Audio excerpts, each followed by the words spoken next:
Abortion, what? Don't kill him. It try. has fingernails. No. Not fingernails. Mom, they don't have It it. recognizes its mom's voice. It's the best. There's She no way goes that's possible. It hasn't seen light yet. That's the latest thing I heard from the right-wing crazies who don't like killing babies like the rest of us. Listen, if babies didn't want to be killed, they should have said something about it. I mean, Crazies down in Texas or Georgia who don't like killing babies, you know? Unfortunate, imagine. No. See, the people in Texas kill It's a gays. national sport, I believe, in Texas. You know, how many You babies? should remind them that, hey, you know, maybe this baby is a gay, you know? Like, Exactly. See, like, no. Remember, gay is a choice to them. Still, yeah. So, like, It's boring. never mind. That can't We're work. not playing it. Okay, anyways, let's go ahead and recap. We're recording, right? Yes. What is we happening are. in the stream? What is happening on the stream? Oh my god. Let's talk about abortion, babies, and gays. Let's not That's joke the about first it. thing we did. Let's not have, you know, like a really heart-to-heart discussion. Let's just start making fun of things. Jesus, can't be nice. Okay, anyways, let's go ahead and recap for what happened last session, especially for Troy here, aka Oros, who's not here, but I'm glad that you're here. Welcome back. Good to see you. So, what did we do last session?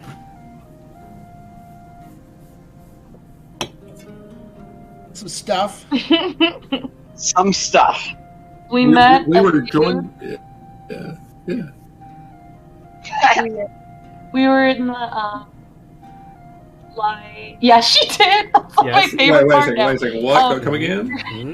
We were in the school of wizardry and witchcraft, and basically we were trying to get into the place, and we decided we would do the right thing and like go in properly.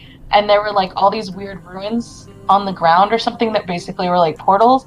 And this dude, Enigma, like popped in, and like, but he didn't really. Oh yeah, Daddy Dean. Okay, hold on. Shabina got us in because she needed to see Daddy Dean, and they like didn't believe, but they're like, okay, let's see, you know. And while we were waiting for Daddy Dean, she like the Enigma person popped in, but like Shabina ran over and she like birthed him on the floor, so she had him. Oh yeah, exactly. Great, Shabina. So the other part was like, Daddy Dean finally came over and it was like, no, there's no way. Oh no, they kind of argued it first. The fairy person came back and said, no way. He said that he's like a virgin or whatever, so there's no way. Oh god. Yeah, those floor people. And then or honestly, for 1 week, and you guys are like having birth through floors and daddies are back. What happened? It's like a soap opera. Don't miss a week, or you'll be. Yeah, for real. Apparently, it's true. Oh my god, I can't miss 1 week. Good lord, this is don't miss amazing. 1 week. That is how this works. Yeah, And this so is after amazing. the birth and the aftermath and everything like that, then this Dean dude showed us around, and we like went into his secret study Shut where up, Milky. Zay was like jerking off, and then Remember that. Zay, Jose was jerking off. Funniest thing. Wait a second. Who was jerking off? Wait a second now. Who's jerking off? Is it? Are we gonna get a circle going? we tied the rope around Zay because we decided it was like Punt Zay day, and like we threw Zay through the window or like the portal mirror thing, which went to Daddy Dean's office. And the first thing Zay did was sit down and like Frodo was just like jerking it off, and so we let them be uncomfortable for 2 minutes while that was going on. And then we all jumped. Fair enough. Okay, where are we right now? Because we're not in the college anymore. We're in like a battlefield. My memory gets a little hazy because I probably started drinking Okay, So, Percy, I know look at we you. got into this, and then after his office, we somehow ended on the puzzle. Like, somebody can take over. That's all I got about it. We combated. I hugged as my only move. Later. Yeah, Fine. that's later. Up your Uncle usually Jacob this this is my morning. job anyway. Yeah. Next week, I think I'm going to write a thing, you know, and I'm going to recite it in Brand's voice, but I didn't have time this week. Fair enough. So, yeah, like we met with the dean and we were interrogating him hard. Like, we had actually, like, 3 solid pieces of evidence against him. And we had the cleric there, Enigma, who had cast Zone of Truth on him. And so he was forced to tell the truth. And we wanted to get information on why they were performing the experiment under A Night in Paradise, but he said he didn't know, and so that must be the truth. But I asked if he ordered him, and then it was just a very direct question that was only a yes or no answer, and the answer was yes. And so he used his teleport bullshit, like all these assholes do, to conveniently escape into plot armor and weave together a web of puzzles and enigma. We ended up in this place with all these chairs, and the ground looked like it does now. Troy, it was like this might be the same realm. Okay. And, there were all these chairs and all these clues about what the North does and what the South does. I was pissed, meaning drunk. I was the UK version of pissed. And so, like, I was actually watching that on review, and I was in the bubbly, great mood, and I was like, oh, this is great. You guys are so great, you know. And it was really funny. And we solved the puzzle. I think Enigma did the first step, but then I actually started to figure out stuff, which was hilarious. Really, you know. I was deep in it. Okay, fair enough. I'll give you that. I'll give you it.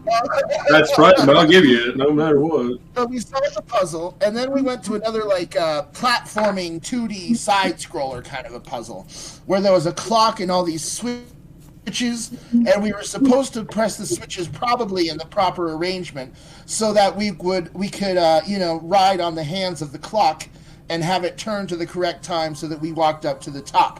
But you know, we had rope, and so we didn't need to do any of that. And so we just roped our way up there. And I whistled the Mario tune, but I wasn't close enough to the microphone. I should try it closer next time. We went to this realm. This was the final place where we ended up, and this Daddy Dean character engaged us in pathetic combat. Like, he was not much. We covered him. But then he played some more bullshit and summoned these portals and things, right? He kind of switched realities. Oh God. And he kind of we were shown scenes of heroic acts that we had done, you know, as a party, and it reversed on us, and now those scenes were as such where we were the villains, and everyone in town saw that we were the villains.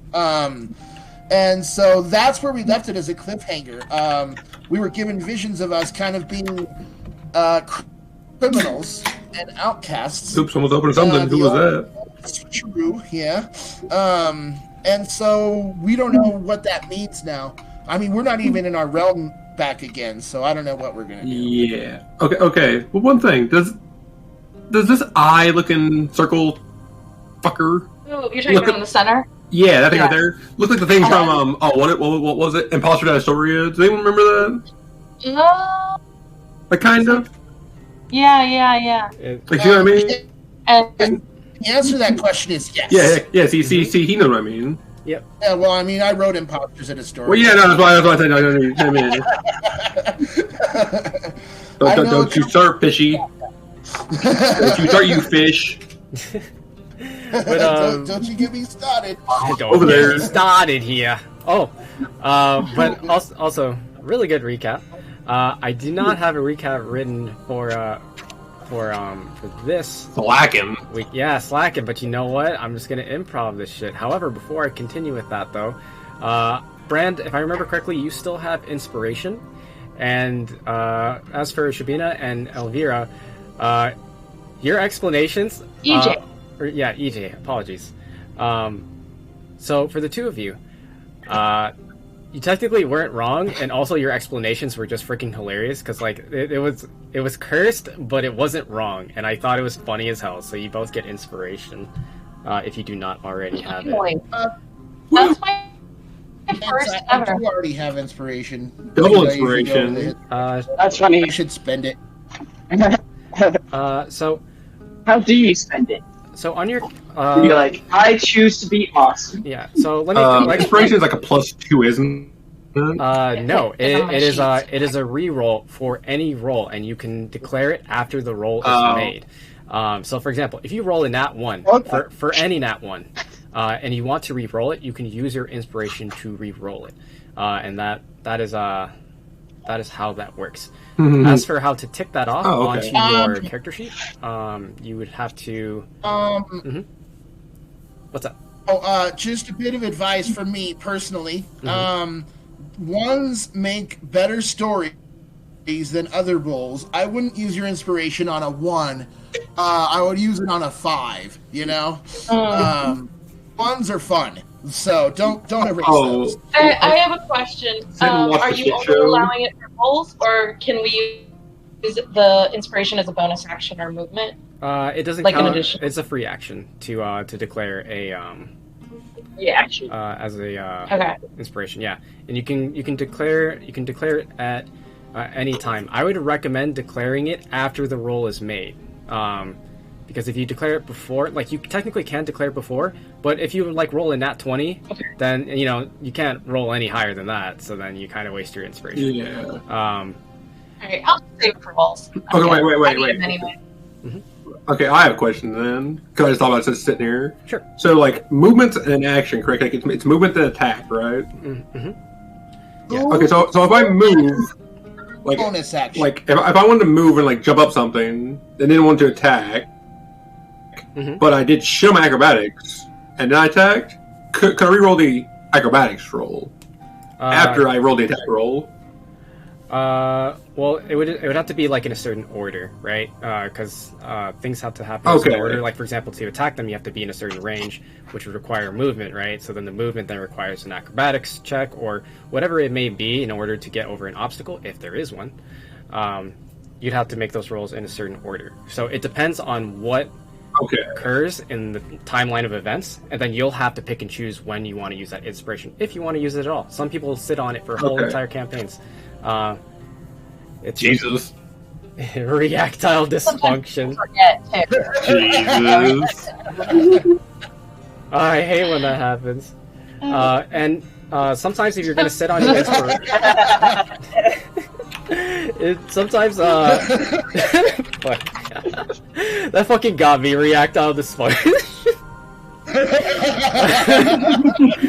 Okay, so as for your inspiration, I was trying to first concentrating. So you don't forget, there is a little box on the top of your character sheets that says inspiration. It's a blank white box. Click on that, and then there should be like a little sun sign, a little Mr. Sun. That's inspiration. That'll just remind you that you have a point of inspiration that you can use. You can only have one point of inspiration at any given time. You'll have to burn it before you can get another point of inspiration. Perfect. Burn it. And the idea of writing from it. Yeah, it's like a light bulb, except the sun, which is much hotter. You're hotter. Oh, thank you. You're so kind. Percy's the hottest. Yeah, for all of us, you can't get hotter than Percy. What the fuck are you talking about? Honestly, do you have any shirtless pics of your brain or what? Shirtless pics of my brain. Yeah, that's so hot. Oh yeah, you want to see inside my skull, baby? Oh yeah, that frontal cortex. Oh yeah, crack my skull open. The frontal lobe. Oh yeah. All right, this is going down really weird. Look at that stem. Oh yeah. All right, look at the size of that medulla oblongata. Yeah. Oh hey, I'm surprised you know that part. I'm impressed. Well, this is descended into chaos already. We already started in this into chaos already. Yeah. Is that good? Does that get inspiration? Occipital lobe. Yes, talk neuro to me. Because my cortex is there. All right. Anyway. All right. Oh, I love you guys so much. Area. Is that what it is? Okay. All right. So, anyways, who's this dead fucker? We killed the dude with hugging stuff. Area. Yeah. Yeah. Oh, okay. Fair enough. This was the dean we were chasing. Oh. Okay. Yeah, it was Daddy Dean. So. Daddy Dean. Daddy Dean. All right. So last time on Misery and Bliss, we left off with our party, who were at the doors, gates really, to the Magic School of Wizardry in Rubico. Within this school, they approached and found that they had a bouncer, so to speak, a strange fae with an axe that was maybe a little bit too large. Maybe they were overcompensating for something. And they decided to take the civil route and wait their turn, trying to use their wits and their words to get them in the door. After some patient waiting and considering more violent or possibly deceptive means of getting inside, eventually they were given audience. They waited inside the main room where they encountered multiple students, a strange series of magical circles on the floor, and someone of some unknown standing, seeming to be higher than those of the students around them, a Triss Zenomech, who then approached the party, and after some misunderstandings and misgivings, eventually was distracted as the mysterious stone reacted to the center of the series of magical circles. A reaction occurred, causing the summoning of a strange man of long black hair and black robes, who claimed himself to be called Enigma.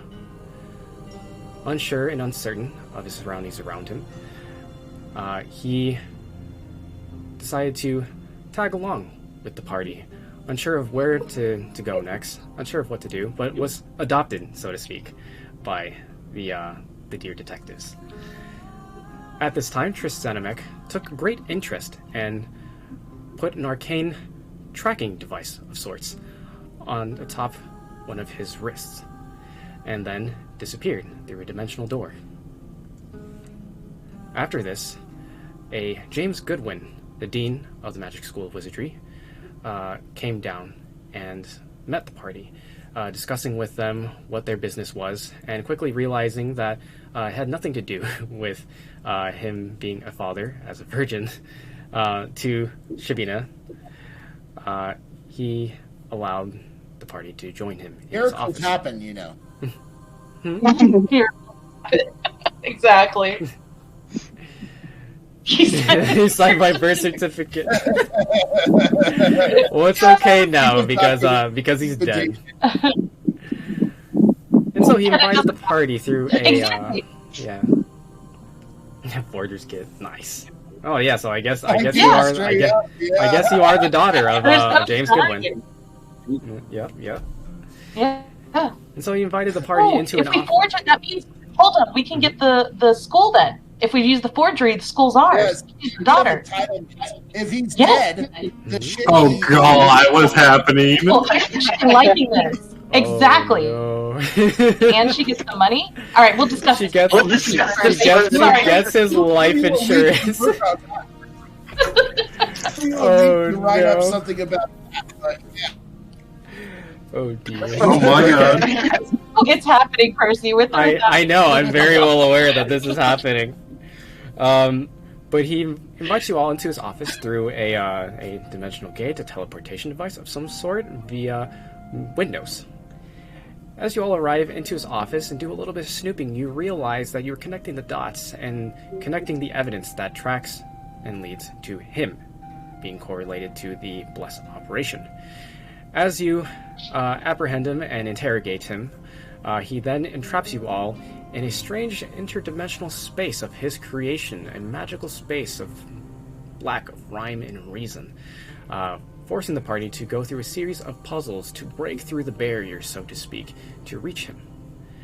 After some trial and error, crying underneath desks, and a little bit of frustration, the party manages to break through and reach the James Goodwin. the final section. At this point, combat ensues.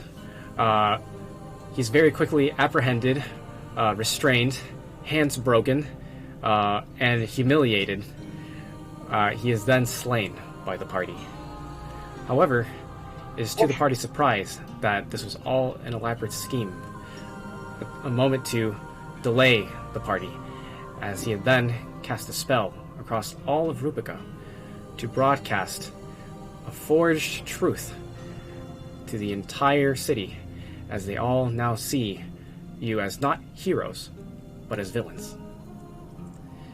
And with that, you all find yourselves on the rooftop of the Magic School of Wizardry, a gigantic floating teal orb oscillating above head, as you see that these teal square discs all across the cityscape are broadcasting your names in a negative light. And that is where our party leaves off. What do you do?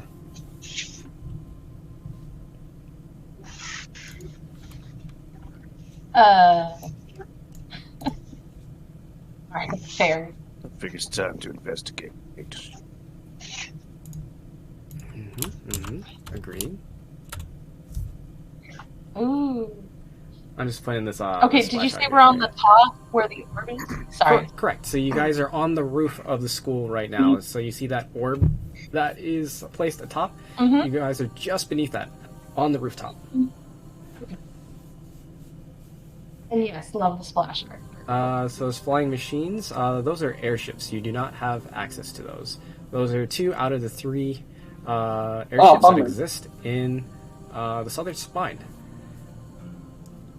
However, one of the rewards that you will get as you complete your quest will be one of those airships.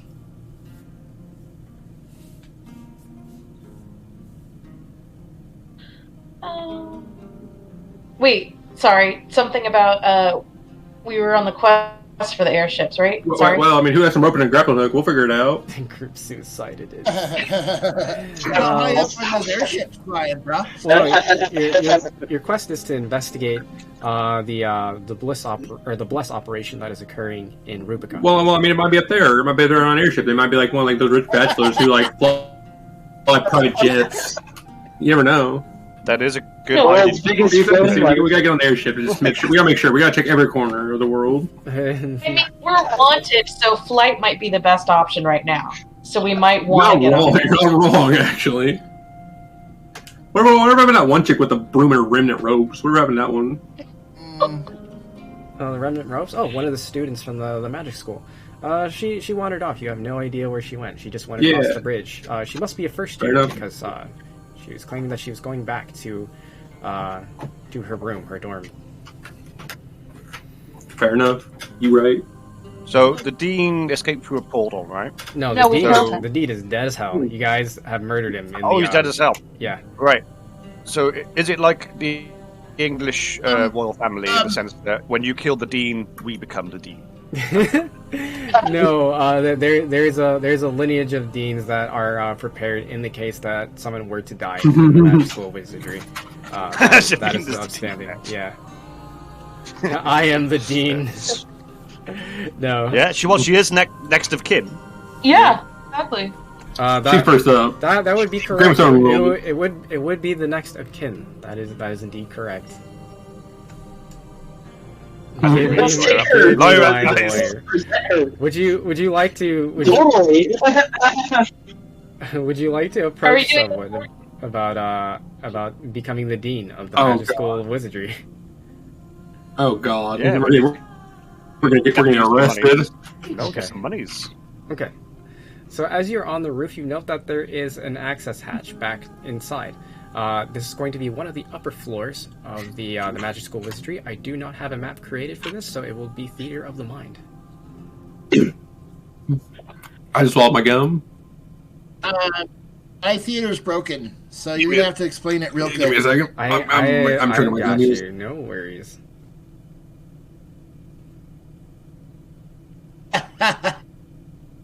Oh god. Yeah, I was about to make a comment. All we need to do is just make sure that we get a video of the dean. Ensure that my lawyer is not a clown, essentially. You got it. Mm. Yes! He's a lawyer! Talk about muffins, Rhoda. Ooh. I can be some false spot like that. Would you like for Frodo to be your lawyer, Shabina? Come on, I went to so much bird school. It's fair. Do it! No one's a natural lawyers. Exactly. I wouldn't. Oh, interesting. Ooh. Oh, there we go. As your lawyer. Oh. Screw you. It's okay. It's okay. I don't think I could go back to the courthouse. Would you like to be Mouse's paralegal? Oh, Frodo. there you go. Yes, I would. Don't worry, Frodo. You can be my lawyer any day. Sweet. You can you can try to get me off. Oh wait, what? Well, I What? think there's a What time and a happened? place for that, Troy. I don't know what you're talking about. I don't know where you're all heads at, but I'm just saying, get me off from the law. What are you talking about? Oh, okay. Understood. Y- Okay. y'all in the gutters. Come on now. So do you you- heathens. Do you all make your way back down? Oh dear. I don't So, Yeah. what would you all like to You do? need a So, pot of- would you like to go back down the I need a access fresh hatch? pot of... Yeah, I need a fresh pot of coffee. All right. Fair enough. I'll follow everyone. Roof jump? Shabina, you note as you get to the edge of the roof that you notice the edges are extremely slippery. It appears that there is nothing to brace your fall underneath. You can't really tell how far it is down to the bottom. However, you do note that it is at least 10 stories tall. The stories each being quite tall. They're about roughly 60 feet per story. So it's about Wait, how many stories is it? in total. 10. It's 10. So like that would be 600 feet down to the bottom. 600. Yeah. Mm-hmm. Well, I do have feather ball. If we want to jump. Do you have the feather fall? Yeah. Let's jump and use Okay. our Where feathers. do you think? I can use the five crop falling creatures. Yeah, there's Okay. spiders. Not surrounded by water. Correct. You are surrounded by water. However, you'll have to make an acrobatics check to if you're going to aim for the water. You'll have to do an acrobatics check to land into the water Oh. because at that height. Oh yeah, and also can I have my it will be painful. Mm-hmm. can I have my character icon token, whatever you want to call it? Oh yeah, he's not in here. Put him in. Yeah, I'm not even here. I'm just a ghost. Ooh, Ooh, I got you, Oros. the ghost of Oreo. Oh. The Dude, ghost of you an a great Oreo ghost. coming through. Here, let me put you on the token. Yes, have the abortion. Ooh. Say yes. Okay. To sex. So, are you all going to use Featherfall in Mary Poppins style off of the roof? Well, That's what. do 5 people, so I can take the climbing down thingy. But let's see if she makes it. If she makes it, and he doesn't need to use. Oh, but we'd have to all jump at the same time for Featherfall. That's great. It's 5 at 1. Oros, can you show me Featherfall real quick? I just want. Yes, I can. Is that how you do it? Yeah. That is how you do it. Look at that. I'm getting good at Because this. it's a reaction. It's a creature lands of where the spell is. The range is 60 feet though, so like you would have to cast. Oh, you might want to cast Featherfall right now because she is tumbling through the air right now. Do you cast Featherfall on Shabina? Oros. All right. Yeah, I will. You got it. There you go. Go ahead and tick off that spell slot. So as you're tumbling through the air, Shabina, you lose your footing as you start to slip on the beveled edges of the roof. However, as you're sliding along the roof and flying off into the air, you notice that you feel quite light, as Oros has now cast Featherfall on you. Oh. Well, you purposely jump, but you still slip as you're tumbling through the air. However, as you feel yourself becoming light, you quickly readjust yourself, sensing the proprioception of your orientation in space, and you are now upright as you gently fall down to the bottom, safely. What the? I'm gonna take this moment to readjust myself. Oh, Okay. What? And as you do so, Shabina, you land. One moment, please. Where is your token? Is it not here either? Oh, there it is. So when you fall off of the roof, Shabina, you actually land right about here, in front of a bunch of students. At first, like from their perspective, it looks like you're just falling extremely fast down at them because like you're directly above them. Everyone's panicking and screaming as you fall down on top of them.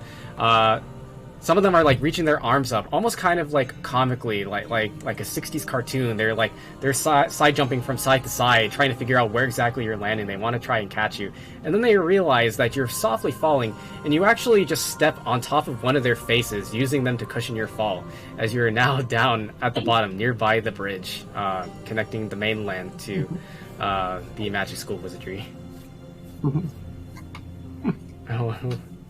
I would like to note that I also rolled an acrobatics check because as soon as she jumped off, I jumped off after her and did my best to pose as Superman, with my fist down in front of me and my cape swirling in the wind majestically behind me as I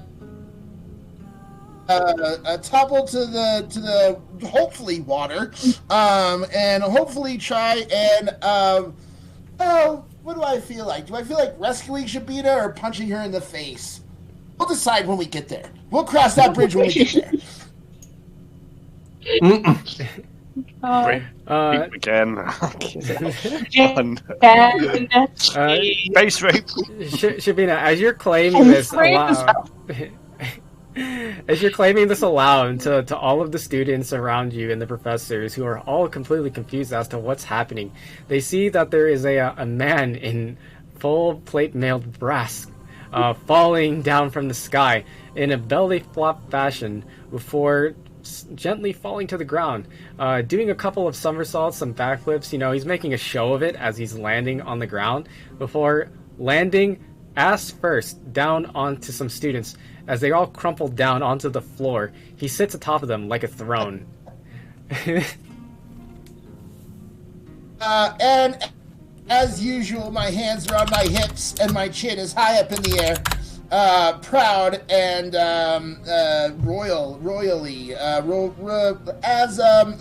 majestic. That's what it is. I'm majestic.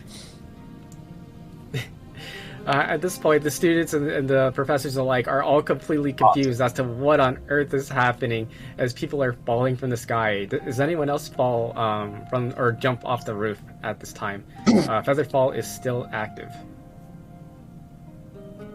Hold on. Yep. I thought of a cool one-liner. I would fall to the ground and crush the kids, right? Mm-hmm. And I'd stand up and I would be wary, children. Today is cloudy with a chance of justice. Justice.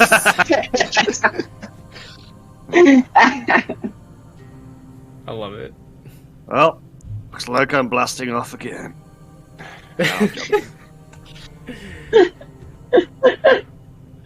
Someone carry me in their pouch. I don't have the gonads to jump alone. Oh yeah, you want to get my Frodo's scared. Get him my sticky pouch, boy. Get in that sticky pouch. Not Bran's butt sweat. No. Don't worry, Shabina. He doesn't land on top of you. He lands on a bunch of poor, unsuspecting students. They quickly became his throne. It was traumatizing. Bran. It gets you high because of my bless addiction. We love that. All right. So Mouse then follows. As he falls down from the sky, he's quite light, Featherfall having quite an effect on him. He falls gently, almost like Mary Poppins style. His hat about to be detached from his head. He quickly reaches his hand up and grabs it, and holds it up above his head, as if he is holding an umbrella, as he gently falls down on top of another student's shoulders. Really shoulder, due to his stature, as his body makes a squeaky toy sound. Squeak! As he now lands atop someone's shoulder. Okay, I'll look at EJ. Okay, they all jumped. You're next. Go. All right. Without feather fall. No, Featherfall's active. Featherfall's active. Yeah, he's still active. Yeah, it's active. Everybody is targeted with Featherfall right now. Acrobatics, right? Here, I'll give you 2. Yeah. Keep in mind the acrobatics is more for flavor than anything else. Featherfall will guarantee that you will not die from this fall, but there you go. It's just for flavor. I needed it. Hey, let's go. EJ, you go ahead and you jump off of the roof, and you go for kind of a swan dive. You're trying to aim for the water. However, you highly misjudged the trajectory, and you see yourself falling towards the earth itself. You get quite nervous, and for a moment you completely forget that Featherfall is being cast upon you. You yelp as you fall face down towards the earth before getting your wits back about you and flipping forward again to brace yourself as if trying to go for a 3-point landing. And you go ahead and you land perfectly, 3 points, right on the ground in a splendid fashion. However, as you look down, you realize that you've landed atop of a gnome who definitely was not paying attention to you as you're falling from the sky. However, he's not dead. He's just in pain and very embarrassed in front of his peers. And you are. I'm embarrassed. You're the one who fell on me. That's it. That's exchange information. I get up off of him and kind of brush myself off, and then pick him up. You know, like by grabbing like the back of the curtails of his shirt, like lifting him up, and just kind of lift him up for a second and like plop him down, and then just kind of pat on my head. I will not be woman handled. You hear me? All right. It sounds like that was Frodo. You landed atop of. This is canon. Frodo, you jumped before anyone else. They didn't realize that you'd even jumped off because you're so small. You came down like a cannonball. You even made like sound effects as the wind passes your ears. You were like, whoosh, and as you hit the ground, you made like a sound as you hit the ground, and you felt very cool doing it. And you kind of stand there, like, you know, with your fists on your hips, and you're like, that was amazing. And then you were greeted with the hands and knees and feet of EJ as she lands atop of you.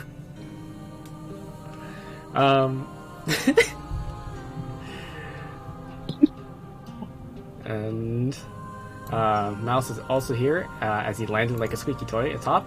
And now we have Oros. Oros, you are still up above. You have Featherfall cast upon you. And you've rolled a 21 acrobatics. So you go ahead and you jump off backwards as you kind of like are in a position where you're like kind of like laying as if you're relaxed, like as if you're floating on a cloud. Hands behind your head, feet kicked back, crossed over. One leg over the other as you just like slowly fall all the way down, and then as you are aiming for the water, you land softly into the water, floating atop of the surface, just treating as if the ocean is just your massive swimming pool. And you are right here. Wait, cool. you're the only one that made the water? Yeah. Yeah, this huge. I'm good. Look at my rolls. 12, 12, 5. I got 21. I'm good. Cool. Are you swimming to shore to us, or can I throw stuff at you in the water? Oh, I'm a paddle around. I'm gonna paddle around in a circle. I'm gonna swim around like an asshole. Why don't you make sand castles with You want to build sand? You want to build sandcastles? Shemina? Okay, I'll swim to shore. I'll swim to shore. We can build sandcastles over here. Come on, Shemina. Come on, get over here. Get your ass over here. Get your little ass over here. We're gonna build like sandcastles. Sandcastle time. Let's go. Yeah, damn right. We're gonna make a dragon. Damn right. Yeah. Freaking bad dragon. For funsies, you want to roll sleight of hand? Sleight of hand. Okay, wait a second. Where's my character sheet? Oh, there it is. The sand and then sculpt it so it looks like your bottom half is a mermaid. Ooh! I can't build anything with the shit. You're quite the artistic individual, Oros. As someone who was part of a creative college, the Bard College in particular. You try to craft a dragon, but instead you accidentally bury yourself and become a bottom half mermaid in the sand. However, Shabina is quick to quickly aid you in creating a dragon. Although she does not undo the fact that you were buried halfway under the sand, looking like a mermaid, she does create a very elaborate dragon sandcastle, so to speak. It's like an elaborate sandcastle on top of your mermaid body, and then at the very top above it is this elaborate dragon that is just breathing fire into the air. And like, you're kind of wondering how she even managed to do it, but she did accomplish it, making a very elaborate piece atop of your body. Woo! Nice. The students around you are quite impressed. Yeah, you see the students around you as they're passing to and from, coming to class and leaving class, that they see this, and like some of them are like watching in wonder. Others are watching the process and are giving you like class of applause, watching the whole entire process. I want to try and steal one of the brooms from the people that looks heavily involved in the sandcastle experiment over there. Okay, roll me a sleight of hand. I will.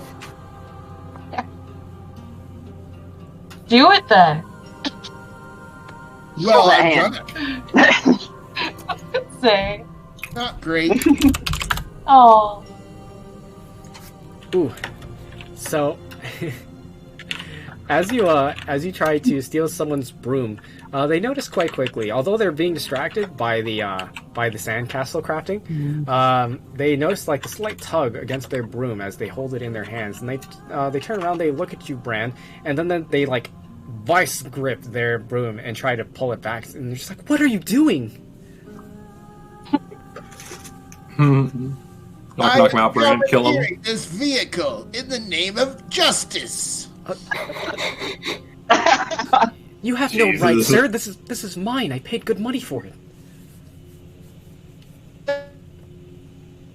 No rights. I have you know that the dean of this very college is a part of my party. She is an underling of mine, and you better start treating me with respect.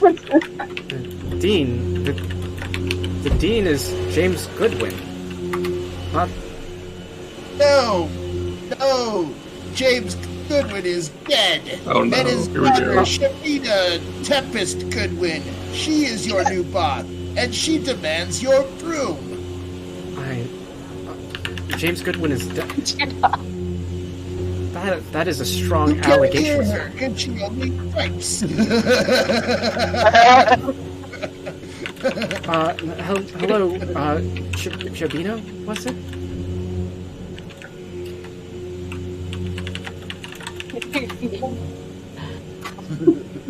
Pay me for my... I suppose. Oh god, how much is a broom? 5 gold. This is not just an ordinary broom. This is a magical enchanted broom. It's worth far more than 5 gold. How much is it? No, you're right. That was insulting. End gold. Jesus Christ, you people. Am I still buried in the sand? That's my question. We all basically made the same joke. I like it.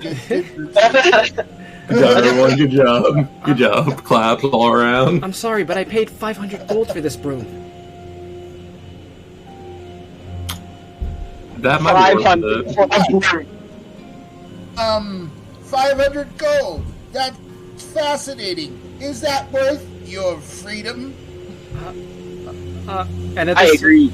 And at this point, the student is intimidated, and with their broom clutched in their arms, they start to run inside and jump into the barrier that is right here. Oh, I grappled them. No, wait, I'll pay for it. Wait, I'll pay for it. Hold on, that's not happening. Can I? Fudge. Oh, is that my other character? Fast hands. I'll give you 4. I'll give you 350 for the fucking broom. 350 for because a used broom. If I use dash and then something else, do I have grapple yet? I should have grapple. I have grapple. Oh god, Frodo, no. Okay. Let's go one at a time. Shabina, you're trying to convince them that they don't have 5 gold. He replies back as he's running away. My family scraped the money together to afford this. I'm not giving it up. And they're still clutching the broom as Brand, you try to clutch them, and you manage to without little difficulty. I won't even make you roll for that because they're quite a small bean. It's not difficult to just like stop them from running away. These losers can't run away from justice. And the kid is wide-eyed with fear as he's looking up at all of you under the brim of his magic hat, being extorted by detectives for his broom. May I? May I? I got some flavor text. Go for it. This moment God, here we go. Let me open another fucking Truly. Brand has him, not unlike EJ grabbed Frodo, kind of by the scruff of his robe, and dangles there helplessly.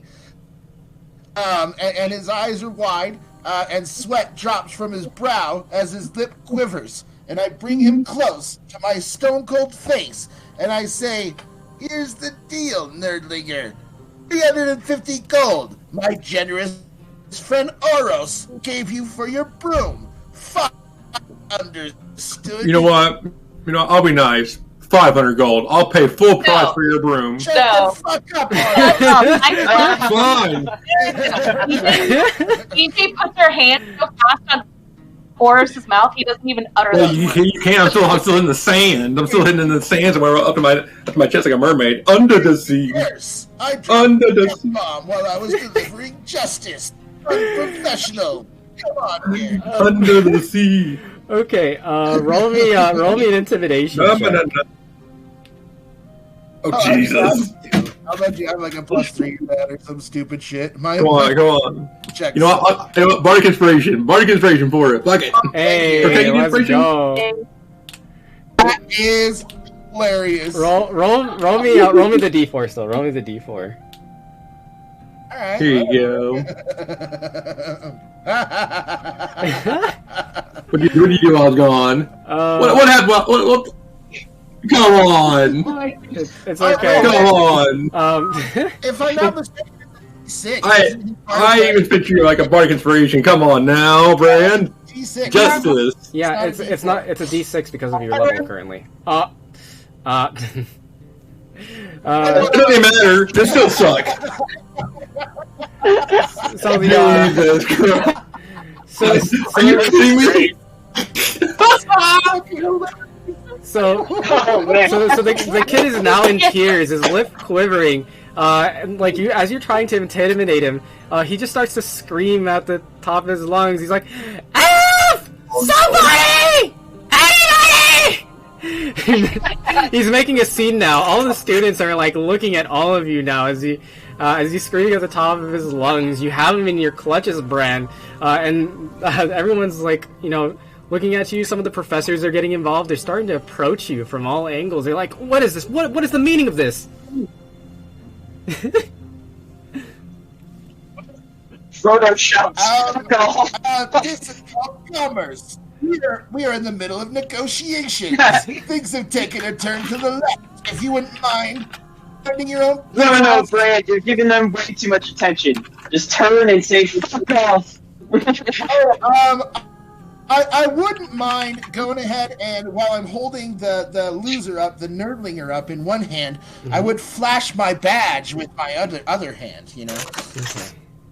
So, in the middle of the crowd, as you're all drawing attention, Shabina and EJ escape into one of the nearby classrooms, where one of the dimensional windows are. They're taking refuge inside. Currently at this time. Go ahead and both roll me your stealth checks as you disguise yourselves as students here. Like you're kind of just trying to be aloof, so to speak. I honestly thought you nerdlingers had good vocabularies. What's not to understand about the word commandeer? Good job. Ooh, look at that. Good job. Ooh, nice. So you both Nice. you both stand in the classroom and you behave as if you're students. Your attire isn't too far off from being students to begin with. However, you are not wearing robes, though no one questions this as you all sit in the classroom. In the meantime, one of the professors, go ahead and cast Hold Person on you. Go ahead and roll me a strength check, Brand. Oh, God. A strength check, you loser. I do those every day in the mirror. Yeah, here we go. Oh, yeah, whoa. Is this Thank professor God. touching God. Brand? Yeah, it's one of the professors who are now restraining Brand. So, Brand, you are able to break free of the hold person. However, for a moment, you feel that you are about to just be held stock still by the spell, but managed to just barely get past it. You are not restrained by hold person, but the professor. I shrug it off. Shrug it off like the Incredible Hulk flexes out of his T-shirt, and the mana just dissolves into nothingness around me.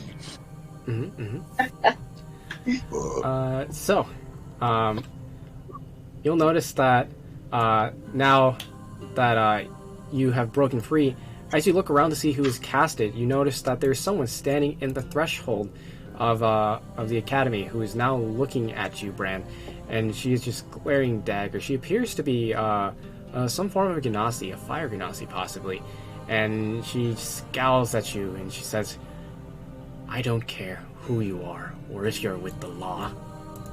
I want you out of here, away from here." And under whose name, under what authority do you have to cast me away? This is our school now. Under the authority of the Magic School of Wizardry, we have rules here, sir. Whether or not you are a man of the law.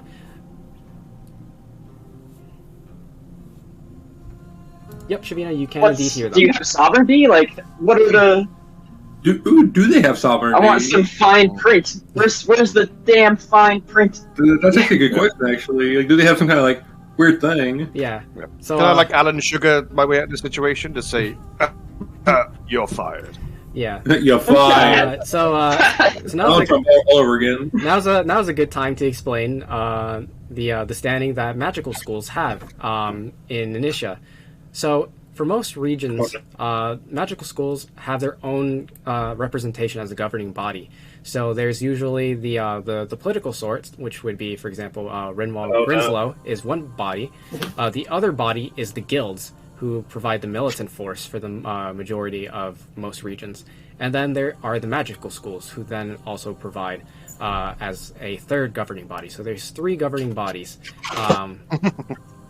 Within the Southern Spine in particular, as well as some other regions in Initia. Oh no, say no more. Checks and balances. I understand it. Checks and balances. Yep, that's Scales of justice weigh equally.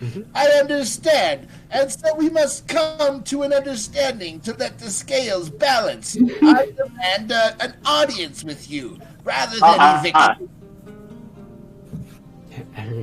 We are the government. Everyone gets a dog. Ooh, that would be really. Yes, little one. Are they also bothering you?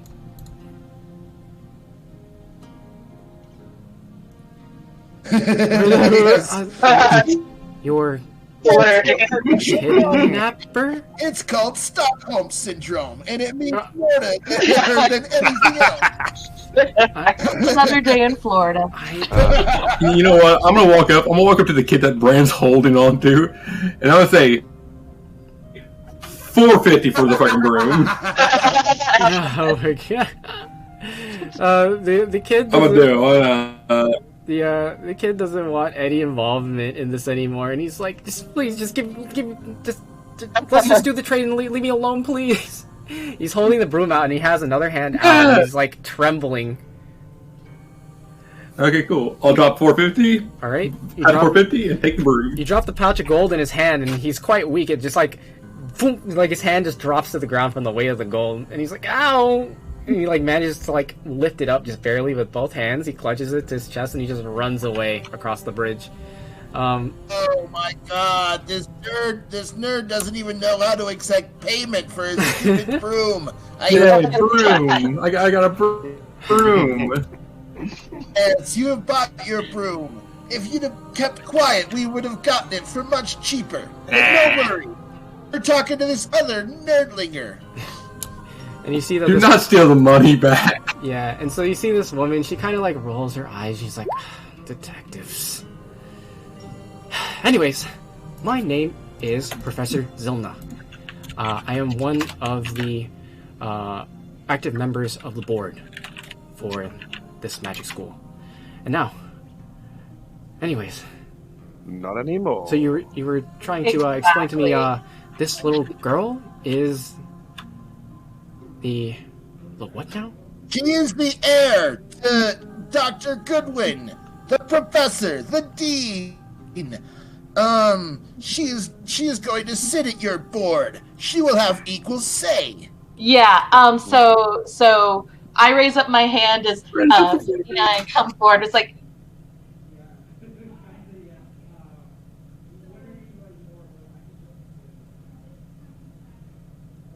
hello. No, we've got this. As her lawyer, I'm here to represent. Basically, she inherits everything and blah blah blah.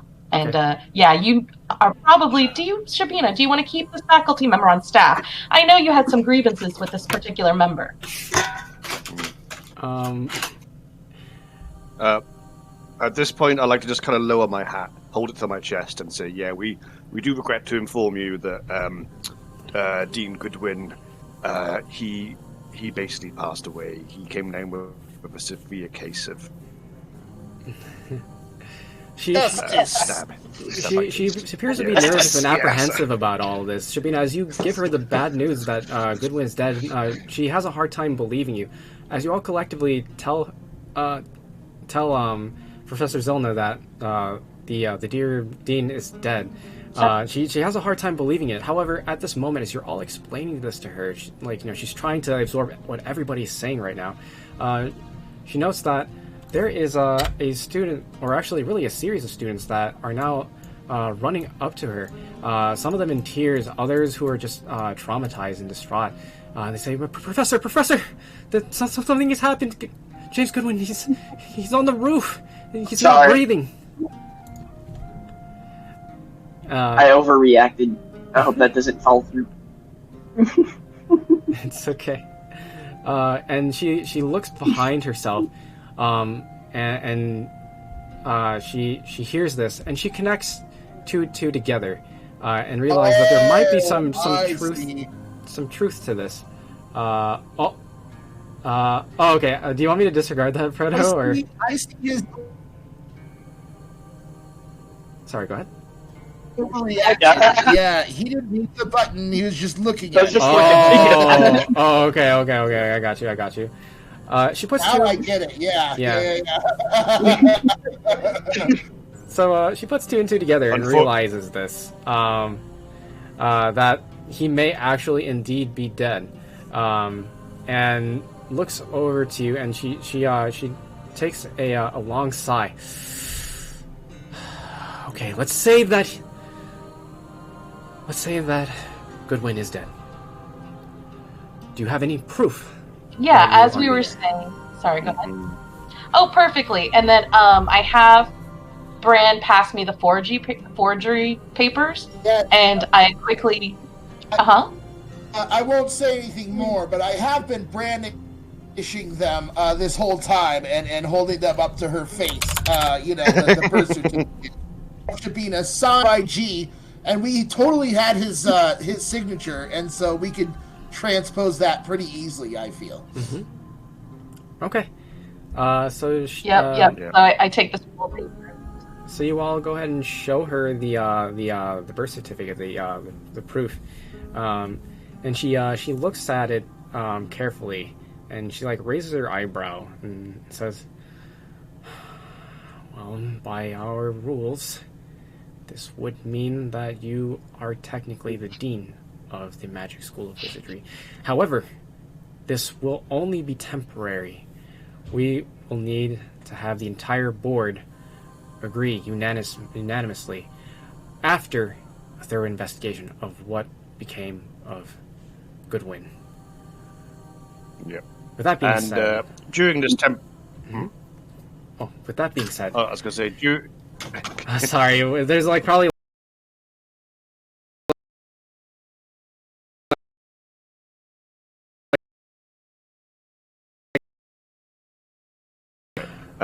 We will be putting the school on lockdown. No students will be able to come or go. You are all free to leave. I see that you are all detectives. She sees the badges. I will know where to find you.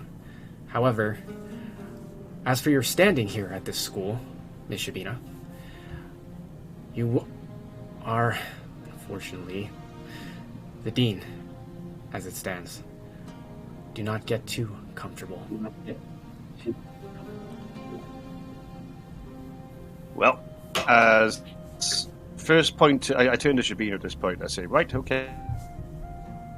Well, as Shabina is currently the temporary dean, and we need the board to unanimously agree, I say, Shabina, your first port of call should be fire the old board immediately, and we need a new board, and I'm going to volunteer myself as board leader.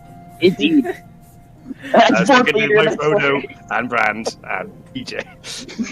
I don't know. Do we all agree that Shabina should be the permanent dean? Yeah. All agree? Yeah. Aye. And this matter is settled. Okay, can we just kill the board of directors? Is that an option? I mean, we fired them. We don't have to fire them. Yeah, we just fire them. Get rid of them. It's fine. Yeah. Well, see, that's probably a lot. For once. No, see, that seems like a lot of paperwork. That Like, is we have to email the SEC and fucking the government bodies. If we just stab them, they just die, and we don't have to worry about it. I mean, then we don't have to hire people. Shabina's right. They do have families. Do you all say this out loud? Do you have this discussion amongst each other? Like, okay, when does that ever matter for us? It's us. When's the last time we murdered someone that they have family? Don't not murder them.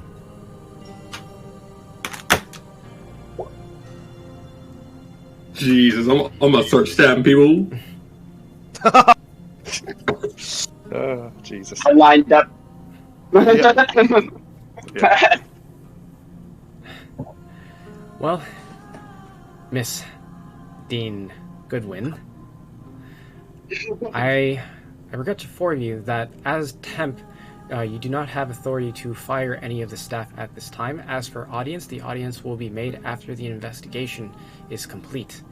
Once we determine the cause of death, or if we are unable to conclude a cause of death in a reasonable time, we may then discuss faculty changes. I apologize. Well, I mean, as a Dean professional Tempest. arsonist, I believe that Shabina has the authority to fire whoever and whatever she chooses to do. In the meantime, I say we just occupy it. We start sitting down at the board seats and never leaving. Yeah. Both. Cool. Both. We're gonna do corruption and just Right. occupy both. ooh. So, do you actually bribe her to keep their mouth shut? How many A lot board of money. Fratten. how many board- Blackmail. Yeah, blackmail's better. Yeah. Yeah, there you Last go. Freer. It's exactly. Yeah. Wait, remember when I made the floor light up and blah blah blah? Mm-hmm. Does that not Oh, make them afraid of me? I swear they were afraid of me. they were afraid of it. They were quite afraid of you when you did that. That is correct. Maybe she could roll intimidation at advantage then, or something like that. You know? That's exactly what I was going to say. Would you like to intimidate them right They now? look to me as their leader because they killed someone. Mm-hmm. So intimidate. Okay. Yeah, how what'd you say, Shabina? she wants to intimidate them. How would you like to intimidate them, Shabina? I am the chosen child. I do the light up of the floor thing. Okay. I birthed someone. It's gotta mean something. Oh. The immaculate conception, you know? Like, what more do you want? Ooh, interesting. Go ahead and stand in the center circle for me, please. One moment. And you have the magic or the mysterious stone locked into the pendant in your hand, correct? Yeah. I ready an action.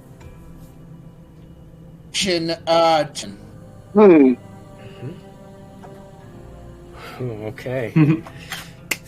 Here we go. Oh, let's see this. One moment, please.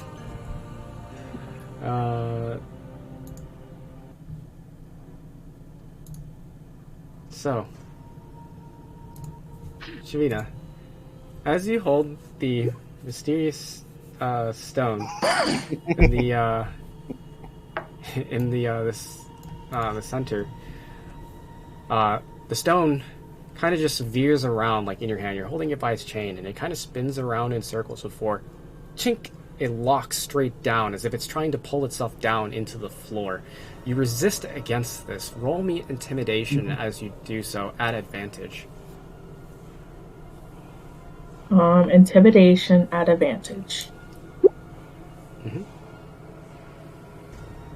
Hey, you gotta wait 3 to 5 business days real quick. Okay, we can do that. No worries.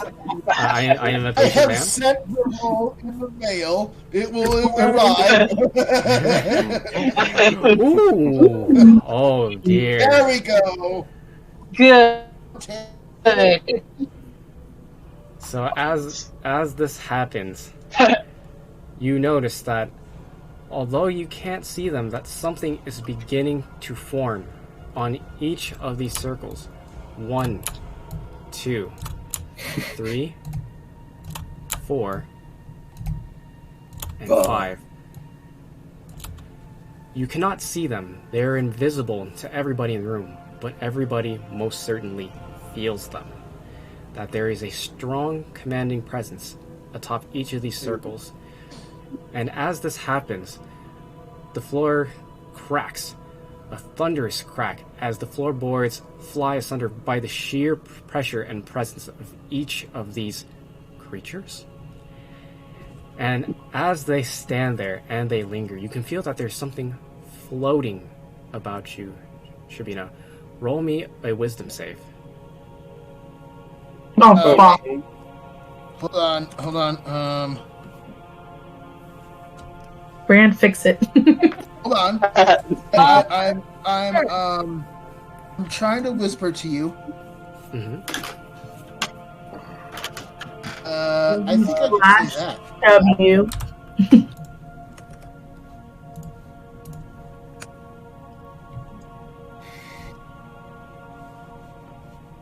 The suspense is killing me. But how do you say that word?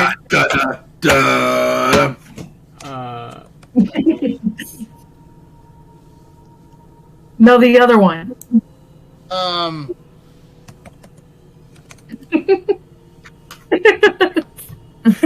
Oh, this is awful.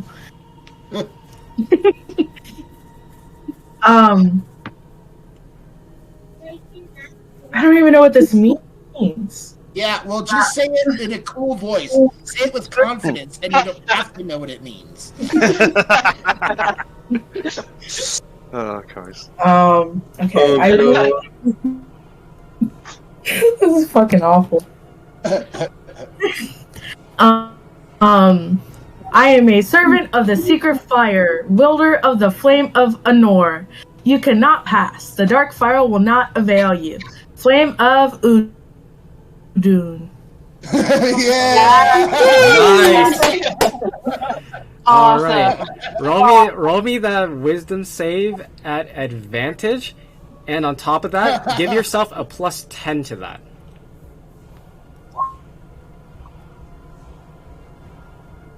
Oh, shit. Yeah, Like a 35. pretty much. Okay, nice. Wait, you rolled a 35? We love that. Okay. No, I haven't finished rolling yet. Oh, okay. Okay, so you rolled wisdom at advantage, and That's a then 14. there's a plus 10. There's a plus 10 on top of that, so it is actually a 24 that you have rolled as a result of That's doing an this advantage, chant. so yeah, it's 24, yeah. Yep. And so, as you chant this in the center circle, you feel that these invisible tendrils are swirling around you, about to envelop you, and as you say this, you can feel that there is something being repelled. You feel that there is some sort of field around you lining along the center magic circle, and you can hear that the walls of this arcane wall barely hold a bright, radiant, arcane light defending you from whatever is beyond. However, as this happens, you do hear one thing. It echoes and rattles within all of your ears.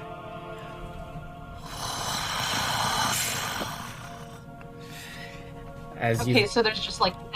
Sorry, go ahead. Mm-hmm. Go ahead. And as you hear this growl, all of a sudden there is silence, and the presence dissipates. And you can see as if the floors then just... You can feel that there's a weight that is taken away from each of the magic circles around you. And everyone sighs in relief as they no longer feel this evil presence.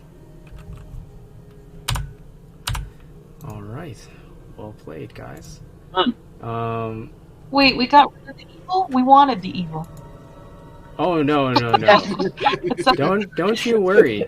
Because now all of the people in this room, all of the students, Professor Zilna, and all of the other professors are now looking at you, Shabina, as they are mortified by what they just witnessed. They did not see, but they most certainly felt and heard. And also, Shabina, I feel this is the best time to bring it up. I think it's time I got a raise. Well, Raj, right now, we can talk about this afterwards.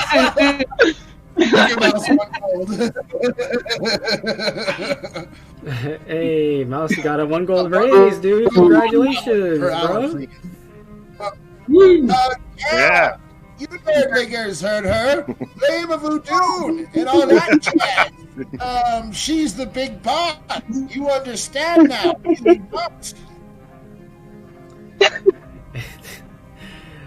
And Professor Zilna, with a shaky voice, looks at you, Shabina, and says, I understand, Dean Tempest, but for the sake of all the students, I suggest maybe you should take your leave for today, but rest assured the meeting will occur. Please understand. Apologies to me right now. He demands apologies and then a meeting. I do graciously apologize to you, Dean Tempest. I meant no disrespect to you.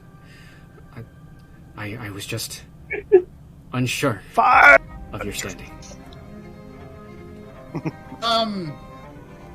I would like to recite a poem in memoriam to this momentous occasion. All right, if I may. I just have to call up the lyrics.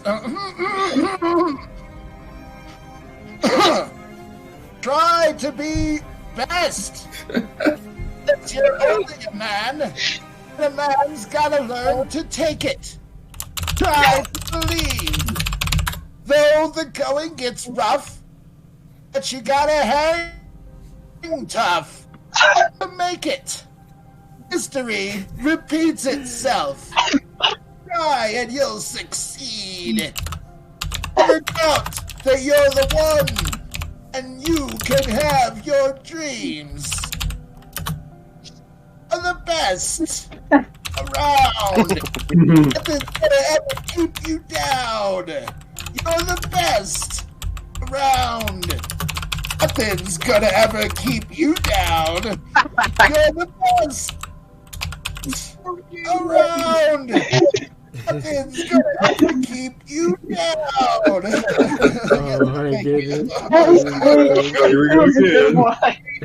Shabina. Oh my goodness.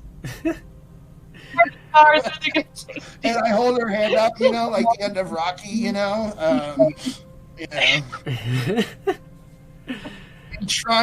Triumph of justice. I apologize. I'm too old to touch you. I knew that. I knew that. Don't touch it. Greetings.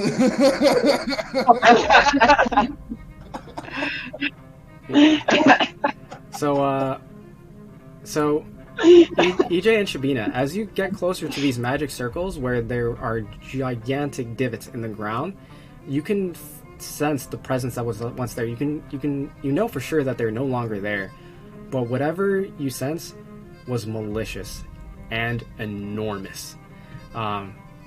And however they filled this space, it must have been the whole entire room. That, like, it's as if they were just leaving one footprint upon each of these magic circles. That it was just a small fraction of their entities. And also at this time, Brand, roll me a performance check as you do this poem. Oh, okay, let's watch me fail at a performance. Because I have a +0 on it, so let's just see where the... Holy shit. Oh my god! Nice! So, Shavina, as you call for the wall guards, as they come, they're all enthralled by his poetry. They have never heard of a more beautiful arrangement of words. Just the enunciation, impeccable. As he has finished his poem, the whole room is moved. They feel a little bit more at ease now after just witnessing a terrifying display of power from their new dean. Alright. And so, like anyone messes with Shalina, she will personally birth all of you. They shouldn't feel like destroyed. Do it. Let the hate flow through you. And Professor Zolan approaches you, Shavina. I am want to do that, especially if they're hot co-eds. Jesus Christ! Oh my god. Professor Zelna goes up to you, Shabina, and she states, please, can you, I would absolutely do anything for you, Dean Tempest. However, the children, the other professors, they're terrified. Is there anything you can do to have your party at least leave just momentarily for a day or so, just so that we may handle our business here and have them at ease. I will make it my mission to ensure that everyone respects your standing here. Damn right. Thank you so much. Can I get a hall pass, by the way?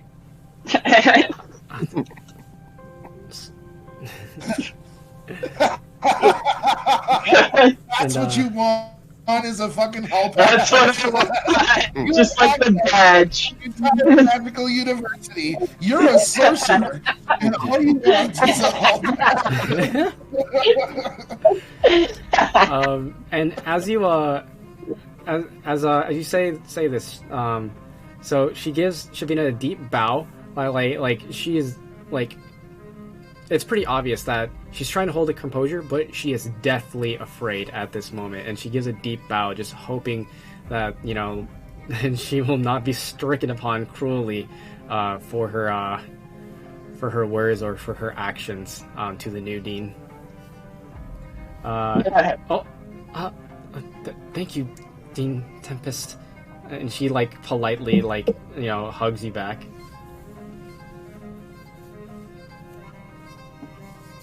At least I think she needs to have disciplinary of some kind. My client would always like to have huggles, please. So please ensure that the school has indoctrinated this new rule. I will ensure that We she shall has have to codify huggles. I will ensure that she has a staff that only provides S-tier hugs from now on. Yes. Also, Miss Tempest requires... Miss Tempest at 10 a.m. every day. Tempest requires that 10 a.m. be gelato time. So everyone needs to take time and respect gelato. Glorious. For gelato. Charge Brand 4,000 gold. As per your underling's request, I also require hot co-ed serving me drinks and reading me coffee books. That will never happen, as my client refuses to have anything that comes out of Brand's mouth ever happen ever. My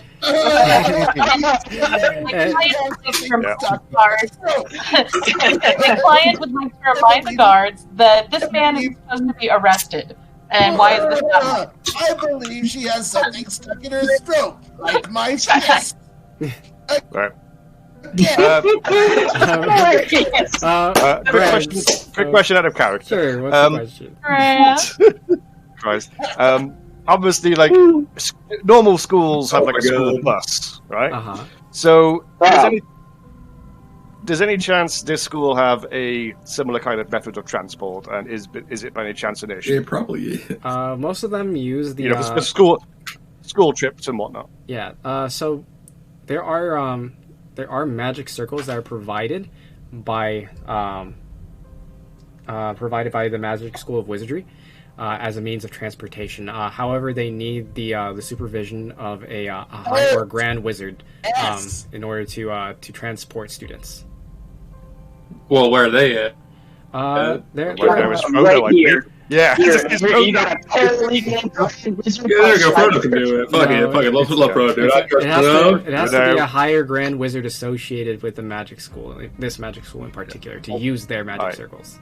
Can we force through the decision because Shabine is the dean? Can we just force through the decision? Yeah, like he's now Professor Frodo. Yeah, can we just like rank him up? Is that how it works?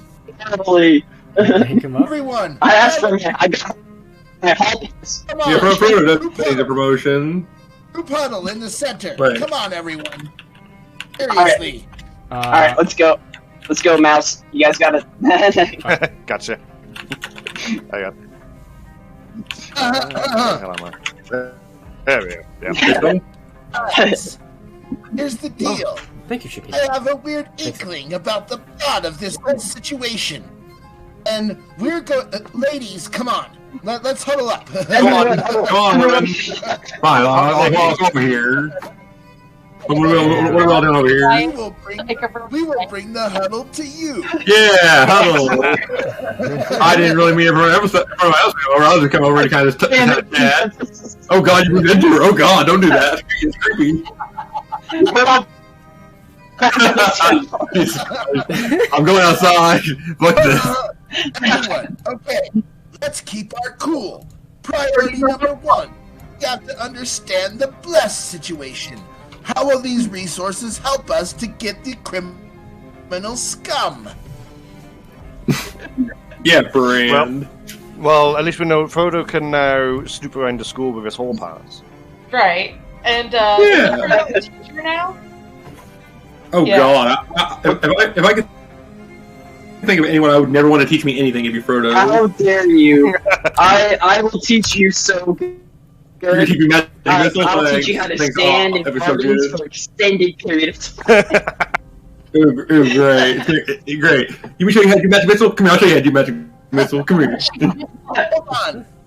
That's kind of a point. You're in the middle of a magical college. We should understand new spells. There you go. All of our spell cap researching and understanding your nerdlinger ways. For go around. Take money for a minute. It's while I spend the next hour right here. Okay. I'm gonna go sit in this room. I'm gonna go sit in this room then. Yeah. I might do some investigating around the place since this is like we own the place. Like, what's the deal with this room? Who are these people? I'm gonna go look around for Remnant. Looking around for Remnant. That's all I'm looking for. So, Oros and Bran, you both kick the doors open, entering these classrooms that are currently in session, and you're like, "What's with all these people?" And like they're like distraught. The professors that are currently in these classrooms, like. Hold on. Mm-hmm. Okay, everyone, have you ever had these peanuts that they give you on the airplanes? That's not enough peanuts. Who eats these much peanuts? What's the deal with airline food? Go ahead and both roll me a performance check. I feel spot rumor on my dog. Now he's gone. Do another performance check. Right on. I'm on. Okay, absolutely. Go. Yeah. So while you're rolling your performance checks for your stand-up comedy, Shabina, you ask her about the secrets of the school. Meet me in go ahead and meet me in secrets. As for you two comedians who are standing in the rooms, based on your performance checks, the professors are not pleased, and with a snap of their fingers, they send you all outside the door, teleported out, and now there is a magical field in front of each of these doors. Oh, can I knock on it? Can I knock on it? It's like knock. Hey. And you go off into secrets. I'll have diatribes that'll be off the record. You go to secrets there. You go to secrets. Well, actually, you know what? Both. Go build sandcastles. Fuck you, Shabina. Actually, EJ, you're standing next to her as well. Both of you meet me in secrets. Yeah.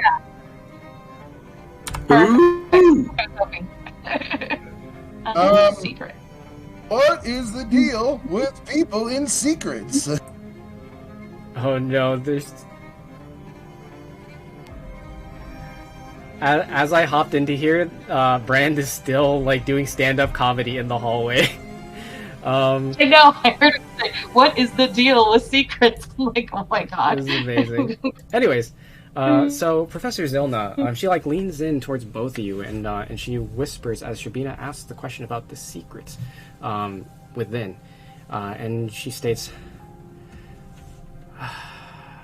so first off, whatever you did, you must know your father's work well, because it most certainly worked. I don't know all the details about it, but it's a project that they've been working on under wraps.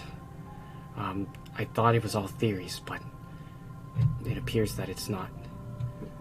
There appears to be some way of transporting beings deeper inland in Initia that allows them to transport great distances, far greater than any transportation magic that we've been able to create before. And what's more is that it's related to Remnant, that it enhances it somehow. I thought there had to have been some finite limitation to it, but this has proven me wrong. That Remnant may be potentially endless, that it could create spells of the gods. And all I must say is... Okay, so what I'm writing down... All you must say... Keep going, sorry. All I must say is, whatever you did just now, Miss Tempest, Dean Tempest, I beg of you, please do not do it again. I fear we don't have the resources to protect everyone for the repercussions. I respect your standing here, that you are indeed capable as Dean. That is my only request.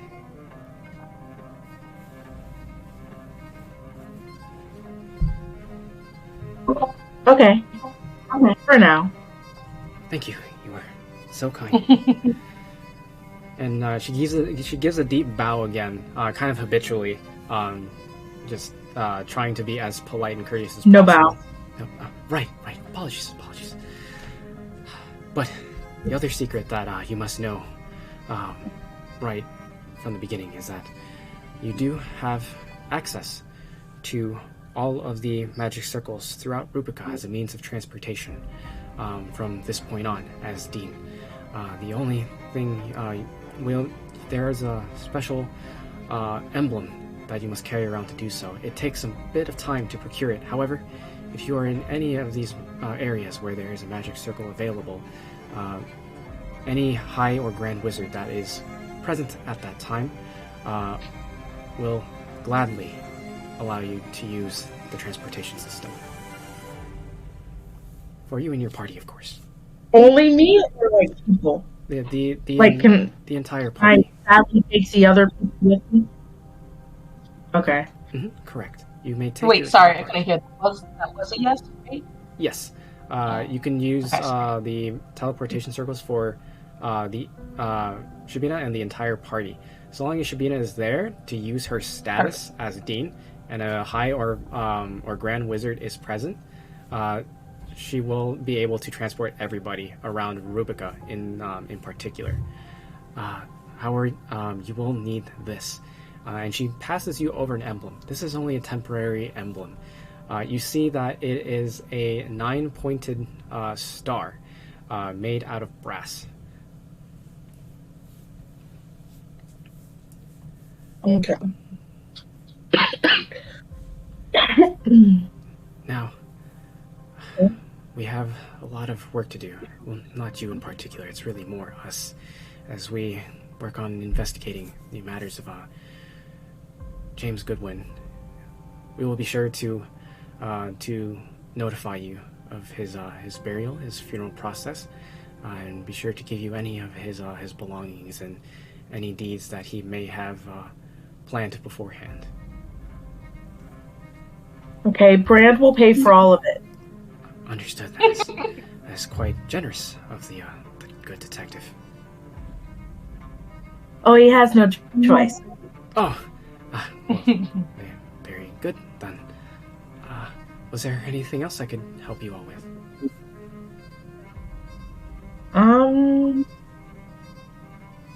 No, I'm good. Understood. Yeah, this is great. My client will review everything for now, and we'll let you know if we have any additional questions. Right, of course.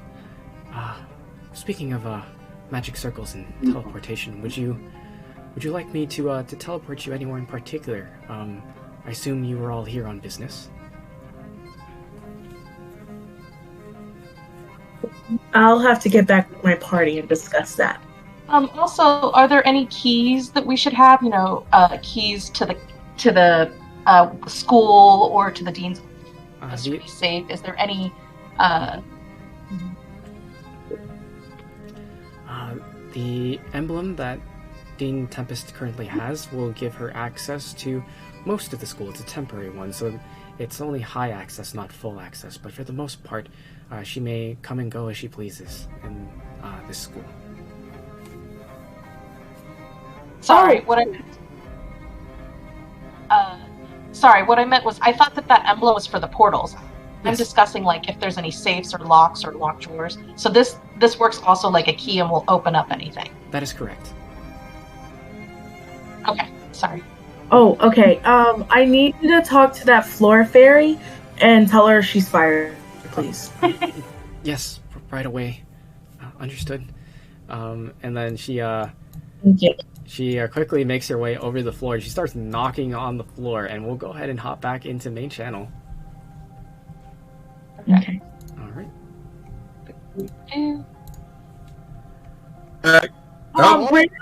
Okay. Deal with education. Why isn't it free? You have to volunteer to pay for my dead father's funeral. Okay? Okay, right on. Thanks. I'll give you a gold. I'll give you like 1 gold for it. We'll bury him in the sand. Oh god. No. It's gonna be real. That sucks because it's not gonna happen. Because I don't give a shit about that guy. I don't give a shit about that guy. We'll talk. Your father died in combat, and he deserved a Viking send-off. There we go. Shall pour his ashes on a boat and send it adrift in the Great There we go. Sea. Exactly. There we go. That's an idea. Okay. So it sounds like James Goodwin will cheap have a fucking Viking rowboat. funeral. We love that. You see cheap Professor fucking rowboat. Zilwin. With honor. Yeah. You see Professor Zilwin. She runs off towards like the main foyer room, and she starts knocking on the floor. And you see that the Fae that is the I guess you could say the guard, so to speak, at the front door. She comes up out of the floor and she's like, "Oh, yeah. hi, Prof. How's it go? And then you see Zillin, like, grab her by the head and just, like, hold her close over her shoulder like a shot put ball and just start spinning around, and then you can see that her body begins to glow as she starts to use some form of enhancement magic, and she just launches the fairy across the bridge, like, towards this direction. She just yeets that fucking fairy across the way. And you can hear, like, the tiny scream, ah! As you see a little twinkle of light in the distance. Brad McNeil pumps his fist and says, "There you go. That's my lawyer." Yeah. And so that fairy guard is now gone. And you see Zilna just kind of like wipe her hands clean. Yeah. All right. And so now with that information given to you, EJ and Shabina, and the party are there. Tree, I just saw your fucking Yeah. Yeah. Oh my god. That's amazing. It's so good. Bonk, bonk, bonk. It just repeats. It's like. Oh, devastating. My skin capsule. I poured my afternoon into this. All right. What does the party do now? I'm gonna look at EJ and Flakes. I'm gonna go to the bathroom. I don't know what anyone else is doing. I'm gonna look at EJ and fucking Shabina. Do you want to come inside to look at us? Because right now you're on the beach. Well, I'm building sandcastles. So Shabina told me to build sandcastles, so I'm building sandcastles. Okay, everyone. So since two people are taking breaks, let's go ahead and take like a 5-minute break. I'll be back. Fine, I'm gonna walk my fat ass in here. Walk my big fat ass I in need to here. load my pipe. You can call me crazy. I say you can call me crazy, but I mean, we could maybe do something plot related. What the fuck is plot? What the fuck does that mean? Okay, yes, I say Plot? silly. What is that? What is plot? What is that? What is that word? Is that Spanish? Sí, señor. Espanol. I need to get more Trulies because I've already drank 3 Trulies. Okay. I only have one left. I don't like Shirley's, so you might as well just mix any liquor and soda. That's how I feel about everything that isn't a beer that comes in a can. Well, see, you know what? I am an alcoholic, and Trulies are sweet. They don't taste like alcohol, so I can just chug them. Beer doesn't agree with my body. Beer does not agree with me. Like, I can't chug beer. If I chug beer, I'll throw up. Oh, That's really? what it is. Oh, yeah. Like, I don't know what it is, but like beer's like, oh hey, yeah, you just took 3 sips in like 5 minutes. Yeah, you're fucked now. Have fun. It's fucking bullshit. I hate it. I'm like, can I just sit and enjoy a beer and like not have like a chilled? I can't have whiskey. It makes me sick. It makes my stomach warm and sick. Oh, I can drink whiskey all fucking day long. I'll get fucked up, but I can drink it. I love me a good whiskey. Oh, God, I can get Ghost Wars and whiskey. God, I need my paycheck. Guys, I can get a transport to everywhere. Yeah. So okay, then why don't you go home, Shabina? Why don't you get the fuck out and go home?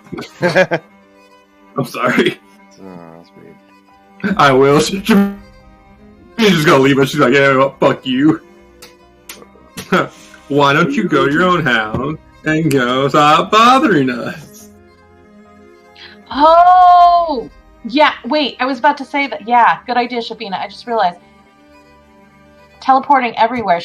What time of day is this? We should find out what time of day it is. Because I think it was like 6 to 9 or something. He was not home. You want to go rob him? Yeah, if he's not at the house. But he has a family, though. Remember, he has a family, He lives by himself. And he's not home. He probably still has family members. He probably still has a family. Like, extended family. I keep old people in my house. Well, fuck it, let's just kick his fucking door and then, like, cook food in his house. Yeah, I'm liking this idea. the meal. Let's go make food in his house. Like, fuck him. Let's go eat all his food. Yeah, Damn dinner right. with Daddy. Dinner. We ain't gonna have dinner with. We're gonna have dinner at Daddy Supervisor's house. Well, no, because we're gonna trick him, and we're gonna have dinner with him, and let him feel comfortable enough that he'll go off to work, and then we're tired, and we're just gonna rest. But we're really just gonna snoop around and steal shit. I might rest. No, fuck it. We'll steal then rest. I need long rest anyways because I don't have any spell slots left. I have 2 spell slots expended. What's all matter shit? Wait, fucking phone work me. Where's my bardic inspiration? Okay. There's my bardic inspiration. I have 1 extended bardic inspiration. Percy, what time of day is this right now? What Yeah. time of day is it? Right now, currently, it is. It's the middle of the afternoon. It's about 2. Lotto time. You guys started off your day early. It's time for you to get a watch. So.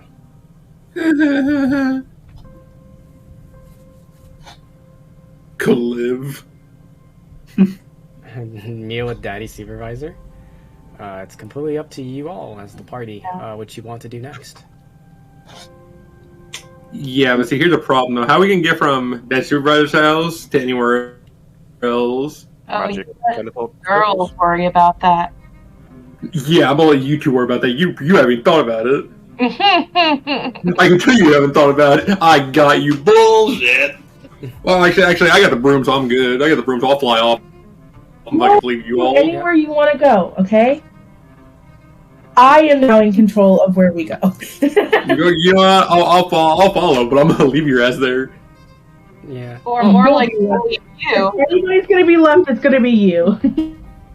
Okay. Yeah, Okay. we just learned something, and there's like specific rules. So. Yep. But what is my broom for anyway? By the way, like I haven't even figured out what that broom's for. I paid for money for a broom, now I don't even know what it fucking does. It probably flies. Do I you want to investigate it or whatever? Yeah, speaking of which, I can explain that to you right now, actually, Oros. Yeah. So, what you've acquired is Yeah, you can sure. just call it a magic broom. You can just note that you got it from the Magic School of Wizardry. So, here's what it does. You must roll a charisma of 12 to get the magic broom to allow you to ride on it. Once you are on top of it, you may ride it around at a fly speed of 30. As you're flying around on the magic broom, you may cast spells without disadvantage.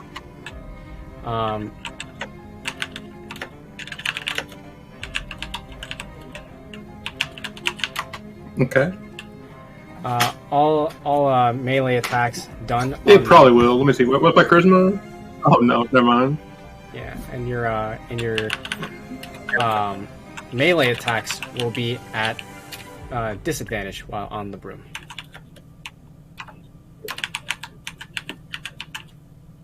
Okay. He's becoming Harry Potter. Sorry, I gotta roll a charisma at 12 or above. Yep, charisma of 12 or above. What are the upsides to this broom exactly? Fly speed of 30, as well as for your spells.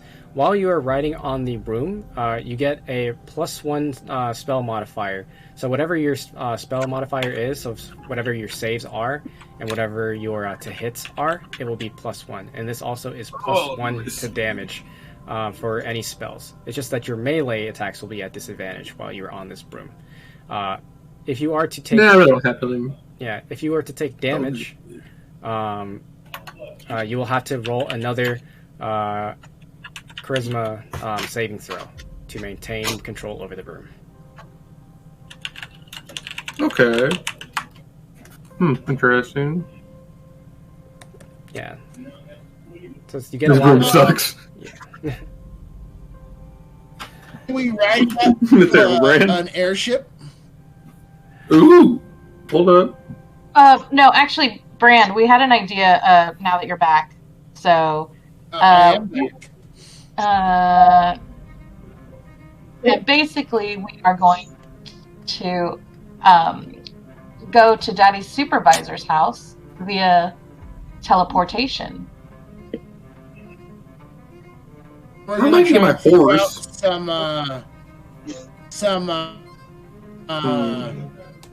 Bless Lab action. Is that the purpose of that? Yeah, Brett made a good comment about plot movement, and actually, it's about time we go see Daddy's supervisor. Well, the hot meal, yeah. So we're gonna go do the hot meal. Okay. But this would also apply learning more about stuff. So. Yep.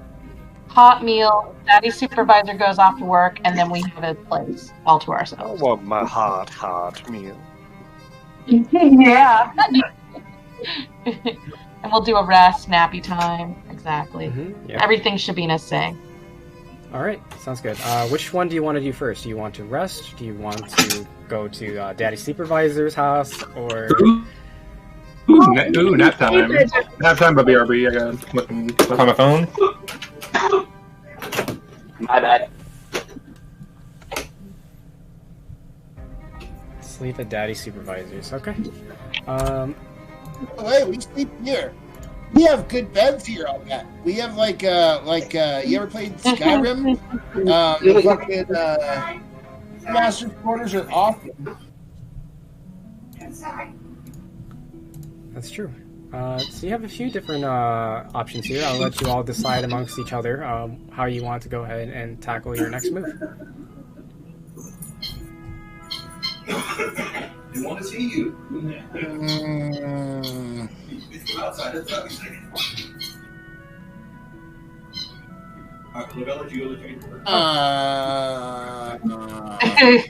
Yeah, I'm fine sleeping at Daddy's supervisors. I agree. I say we take the portal, go get some dinner, go to Daddy's supervisors, and then you guys can cast your vote. What do you guys want to do? I'm happy to follow Shabina. I'm reticent to do that because we might run into combat at any moment. Right. And we need our stupid spellcasters to have their spell slots, you know? Wait, so I want to clarify. What do you mean? You think he'll fight us during dinner? I genuinely think before we do literally anything, we should get a rest so that we're at full health and full spell slots. Nice and easy. Correct. You guys did just have a boss encounter. You know that we are quite a bit. Portal, right? Well, I mean, we may have used some spell slots, but that boss didn't deal even one hit point. That is also true. You guys bullied the hell out of him. Yeah. Okay, I'm here now. I scoff at JG for sure. Did we take a nap? But yes, Shabina and EJ, did you share with the party about the transportation? Yeah. No, they figure out themselves. Okay. So with that... Shit, are we just gonna run off a portal? Oh my god. Yeah, so with that knowledge in mind then, party, you are now aware of the access to teleport to quite a bit of Rupica through magic circles, using Shabina's access and authority as Dean of the Magic School of Wizardry. So you have a few options. I do nothing else except to meditate for 4 hours to restore all of my stuff. I mean, that's what we're voting on right now, Oros. Do we want to rest this moment? Oh, okay. So you guys say, Brand is very much decidedly, he's like, screw you guys, I'm taking a short rest. Yeah, that's what I say. Fuck it. Yeah, that's a good idea. Professor Zilna will then chime in and says, do you need a place to rest for a moment? I think I could help out with that. And then she holds out her staff and she arcs her staff in kind of like the shape of a curved door. And then you can see a strange door manifest itself. It's just a standalone door in the middle of the room on the floor. And she opens it up. On one side, it's just, you can see her, but then as you come around and you stand on her side of the door, you can see that there is a cozy space, a cottage of sorts on the inside with several beds. This is my dimensional home. It's not the largest, but if you need a rest, you can most certainly use it. I refuse your disgusting realm with all these pillows and nerdly books. I shall meditate at the center here. That's fine, I suppose. Because I'm a high elf, and I don't have to sleep, and that makes me superior to everyone, as far as I can tell. Damn. I will stab you. That's cool. Look, How about that? my AC is like 19 now. I got new armor. Oh, it could be 19, but you know what? A 5.56 is all the same. What do you got? Roll on this bitch. Let's go, fuck it. Bring it on. Do this. Vaughn, come here. Alright. Fuck, I'm gonna fucking throw it at you. No, you don't want to roll or nothing? Sad. So close. Nice try. Good attempt. Does anyone else So close. Interested in using Professor Zilna's dimensional home? Yeah, sure, I'll do it. Okay. No, I think Shabina and I are gonna, I guess, take the portal, or are we staying? She hasn't told me. Wait, what? Don't leave. Yeah, I think you could. Oh, she's sleeping in a bed? Okay, we're staying. Yeah, I'll take a bed. At Daddy's supervisor. Oh, Daddy's super. Oh. Oh, we're gonna sleep at his house then. I don't give a shit. We're taking portals. Okay. Well, so sleep at his house then. I don't give a shit. Where we sleep, I just want a exactly. nap. You're gonna die there. That's fine. I'm fine with Yeah, that. fine. I'll follow Shabina and EJ. With us. They'll protect Sure. me. Let's go Oreos. Fuck a following. Okay. So who's going to Daddy Supervisors and who's staying Frodo's here staying. to Frodo's rest? staying. Okay. He's off in his little book corner. I see Frodo. He declared no shenanigans for Frodo. Okay. It's now Mouse. Mouse were left. Like, Bran's like I'm taking a meditation state, so what's going on with I already Mouse? said I'll be coming with Shabina. Oh. I'm down for shenanigans. Oh. Look at that. Okay. Fuck you, Bran. You can stay at home by yourself. Oh my god. All right. So here, let me just organize the tokens here and figure out who's going where. So, seems like Oros, Brand, and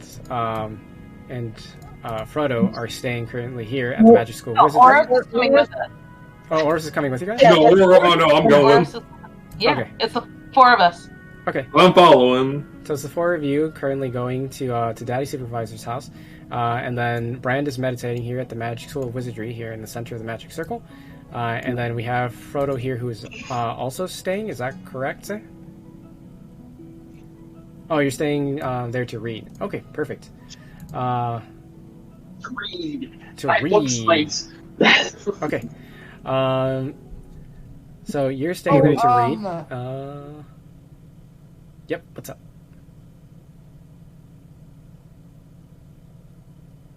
Brand? Since I'm only meditating for 4 hours, can I read too? Yeah. What I'm saying is, since I only meditate for 4 hours, can I also read? Because I know magic, you know, I heal, I do things. Yeah, you most definitely can read. Mostly interns. I do things, mostly interns and drugs. and Come on, baby, let me read between your legs. Awesomeness. I do awesomeness all the time. All right. Dean Tempest, I will be sure to teleport your remaining party members to you as soon as they are done resting here. Would this be okay?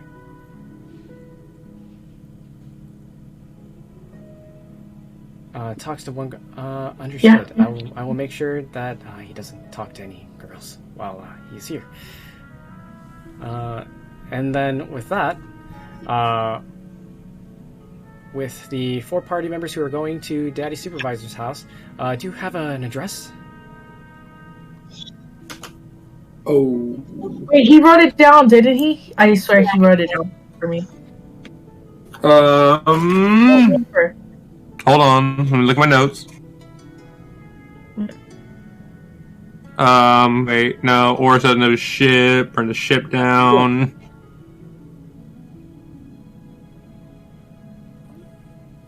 Worth material. Oh yeah, EJ's gonna bring 10,000 worth of gold worth materials to the Cass family. You remember that? Cat family? The Cass family. Remember them in the inn? Yeah. Yes, I do remember them. That's where we're supposed to get the tinkerer and the mom and the kid. Yeah. Yeah. I got you. Wow, that came out of nowhere. Jesus.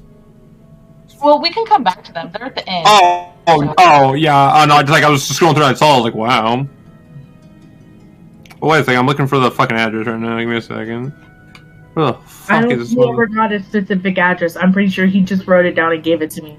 Yeah. So you do have his address. So you show that to Professor Zilna. Yeah. All right. Perfect. We have a circle that's actually relatively close to that location. One moment. And so she taps the ground twice with her staff, and you can see that a magical circle is about to form. And it kind of just it overrides the circle that's here, and creates a new circle for you all to stand in. All right. Once everybody's inside, I will go ahead and transport you relatively close. It'll be about a block away, I believe. Okay. So. No, wait. What? What are the side effects? Side effects include nausea and vomiting. Also, moments of confusion. Wait, confusion and what? Nausea and vomiting. That's not bad. Let's go. Where's my Dramamine? They get confused enough? Will they eat their own puke? Ew. Okay. Well, Shut up and answer the question, DM. Answer the question. that has only happened once.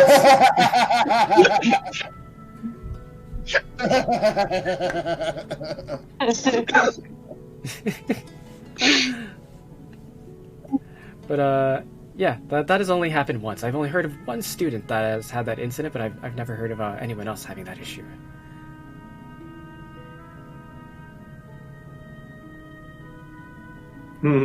All right. So then you are all going to be teleported over to the area nearby Daddy Supervisor's house. This one will also be Theater of the Mind, as I do not have a map prepared for that one. But you all are teleported. You see Technicolor lights around you once again, as if you feel like you're falling through a tube. You see your allies Brand and Frodo, and in a flash of white light, they disappear as you are all being transported. It only seems to be a few seconds before you are blinded by the light from the outside. Whoa! What's up? God damn it! I've been railroaded into some weird dimensional portal. This is awful. No, you're still at the magic school. Okay, cool. Yeah. You're meditating at the magic school. Yeah. You're still chilling. Like, no worries. Yeah, you're still there. You and Frodo are reading and meditating. I'm right. Damn right I am. Yeah. So if we just like run away from Bran, like from the location, and go do something else, Bran will never know what we're at, right? Oh no. It's a magic school, so it wouldn't be difficult for them to just scry and find out where you all are, and then just like have Brand and Frodo teleported over to you guys when you're ready. Shit. Yeah. Well, I tried to be, and I tried. Yeah, there's all forms of magic. You said they couldn't teleport over to us. No. They can. What Professor Zilna was saying is that she's giving, with Dean Tempest's permission, that she could just have the remaining party members teleport over to the rest of you when they're Gotcha. ready. Yeah. So that way they can do what they were planning to do. She does not get. Yeah. Yeah. She's. And with that, Professor Zilna is like, okay, understood. I'll make sure that they're teleported over to you promptly once they are done with their duties and activities here. And so, with that, you are all teleported nearby Daddy's supervisor's house. The four of you, Oros, EJ, Mouse, and Shabina, roll me D100s. Sure, why not? What if I don't want to, though? Oh, God, what did I just do? I didn't betray you. I was just basically... I wanted to go loot the house. Oh, I didn't betray you. I'm just going along with you. I can't roll shit. Oh, my God, I can't type with it. Give me a second. You're gonna give me a moment. I got it. I figured it out. Finally. My thing was working. The last straw. That will be effective. You little rat bastard. So, wait, Brand, are you... Well, yeah, you rat bastard. So Brand, are you joining them if Mouse is going, or are you still remaining at the magic school? No, I'm cursing Mouse's name right now, and I'm declaring Frodo as my new partner. Ooh, the stint in ranks. Hang on, no, but does Brand even aware that I've gone? Because he never notices normally. All I'm saying. No, not wrong. That's ridiculous. I'll go and check on you while you're asleep. I'll watch you. Great. Oh my goodness. Yeah, you fucked the wrong dude today, dude. Oh my goodness. Alright. Anyways. Alright, so the four of you are teleported nearby. You find yourselves manifested on the sidewalk of one of the main streets of Rupica. As you look around, most of you are local to this area, so you kind of recognize where you are, and you know that you're not that far away, probably about a block away from Daddy's supervisor's house. As you all roll your D100s, you all feel that your stomachs are a little bit uneasy. However, none of you throw up. Nice. Woo. Yeah, I was thinking at least one person might have thrown up, but nobody did. I punch Oros in the stomach. Does that help? Oh. What the? Why? Let's see if he throws up. Fair enough. Go ahead, do it. Let's see what happens. I want to see it. Alright, hit me with an unarmed I'm strike. gonna watch. I want to see if you get my class. Partners don't give raises; they do it. give hand jobs. Yeah, don't you just like casually give your fellow detectives blowjobs? That's actually Jesus. the funniest thing I said all session, and I didn't even say it out loud. I'm proud of it. Yeah. Swing and a kiss. Yeah. Baby swinging right now. Oh.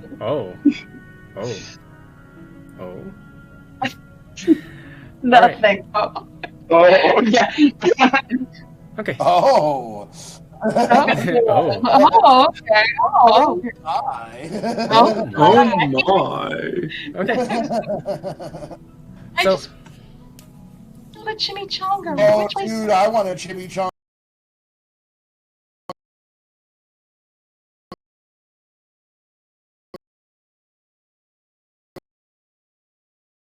Fuck. Okay. So you're all on the streets of Rubica. It's one of the nicer areas in the neighborhood, actually. You can see that it's the middle of the day still. Some children are just running around playing. Yeah, you cut off, Percy.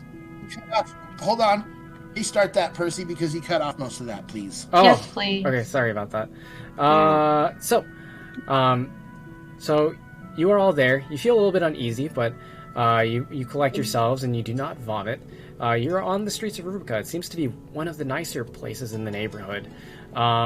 You see that there are children still in the middle of the day running around and playing. Their mothers yelling at them to be careful not to cross the street. You know, the business. You see that there are people coming to and fro to their places of work, some of them returning, as they may have started earlier on in the day. You see a mixture of races around you, as they're all kind of just passing by you, parting ways just to get around you as you stand there and absorb your surroundings. You can see several lengths of laundry lines hanging above head between the houses, as well as some flying races, some Aarakocras who are coming to and fro above the buildings and along the streets above. You are about 1 block away from Daddy Supervisor's house. It will be to your north. What do you do?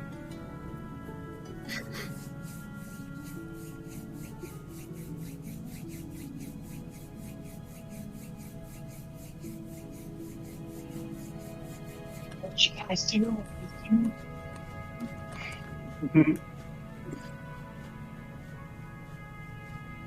I'm gonna look at Shabina and figure out where the fuck her dad is. Where's your dad, Shabina? Where's Daddy at? With the daddy divining rod. Daddy Divining Rod. They're everywhere. Come here, Shabina. I could just like a spinning compass, you know, just like absolutely everywhere. Always north. Oh yeah, I guess I get it now. She had a different name that she told. Yeah, She told Daddy Supervisor her name was Regina. That correct. she was Oh 16. yeah. All right. No. So you all make your way over to Daddy Supervisor's house. Sorry, Okay. yeah. I'll fuck this up, Shabina. Don't worry. Understood. So you all make your way over to. Doesn't take you long as you get to Daddy Supervisor's house. You see that he's just returning back from a longer shift than usual, and he's standing at the door. He's about to unlock it as he sees you all coming down the road, and he notices his supposed daughter in particular. As you call out to him, he looks at you and he has a bright smile. Oh, sweetie, welcome back, Shabina. How are you? Are these your friends?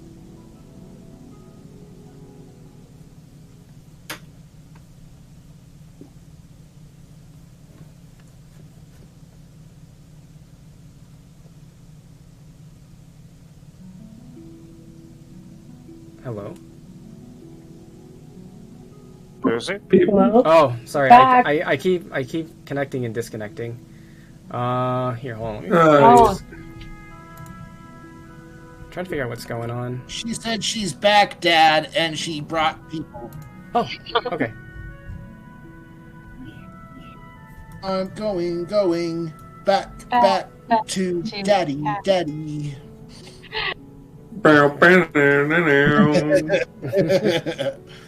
Okay. Right. Come on in. It's not much, but make yourselves comfortable. And he opens the door for you all, and kind of gestures you all in. Cool. I'm gonna go in and just lay on this fucking couch. No. Yeah. Nice. no couch thing. Well, I'm gonna go take a nap. Take your damn buddy. shoes off. Exactly. I Thank you. am not taking any shoes off. No, I'm not taking Like, shoes off. This is not my house. This is not my house, and this is not. I don't like it too much. Nope. I'm gonna tell the shoe to whip my feet. Watch me. Fight me over it. Fight me over it. Challenge me. Go ahead. Roll for it. Yeah, I would like to prevent him from getting on any couch. You know what? I want to jump on the fucking couch. I want to jump on the fucking couch. Fuck it. No. I'll No. grab him by the shoulder and I'll whip him around and then I'll flip. Jesus, you want to stab me? What the? Grab him. No, I'll just lay on the couch. I'm gonna try to lay on the couch. I'm gonna try to lay on the couch. Percy, let me do this. If you want to roll, Percy, what are we rolling? Go ahead and make opposing athletics rolls as you are trying to prevent Oros from jumping or even laying on the couch. I'm getting. You got me. I guarantee you got me. I guarantee you got me. I guarantee you. I'm getting Courtney from Europe. Ah, damn. Oh, Good job. when 11. when the -1 beats the +1, feels good. So you It does feel good. -1, baby. Like, Yeah, I know, right? So Oris, as you try to jump onto Daddy Supervisor's couch, EJ just kind of like strong arms you. Like mid jump, she just like brings her arm out, stops you from jumping onto the couch, and you just like flip backwards onto your back onto the hardwood floor. What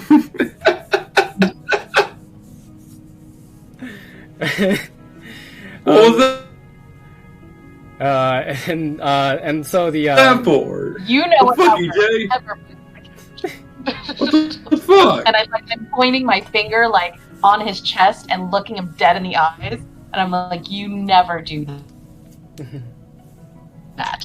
Fine. Hold on, my hands up. Like, like, can't lay on the couch in this house. I should just stay with fucking Brand. I could probably lay on his couch.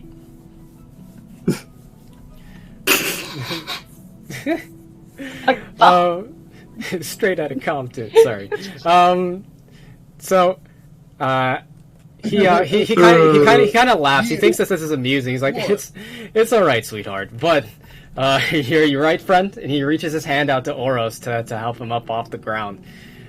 It's like there's no need to get too excited. You thirsty? Okay, I'll take it and get up with him. Yeah, there you go. Good lad. And he like taps your shoulders like with a hefty pat. And he's like, you thirsty?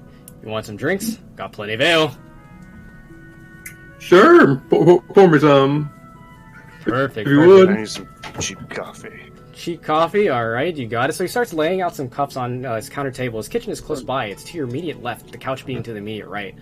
And he's laying out mugs for you all, and he starts to pour ale for you, and then one mug of coffee for the detective Mouse. And he hands them all out over to you, and he invites you over here. Come, have a seat. And you can see that he's pulling up chairs, like enough for all five of you to sit down around his kitchen table. It's a mixture of, armchairs and regular chairs and just whatever he could kind of like pull together for everybody to sit around. It's a humble home, very cozy. He's got a couple of bookshelves across the way over to the right, and his nice kitchen to the left, and then there's a small hallway that leads to a singular door towards the back, most likely his room. Or his backpack probably smells.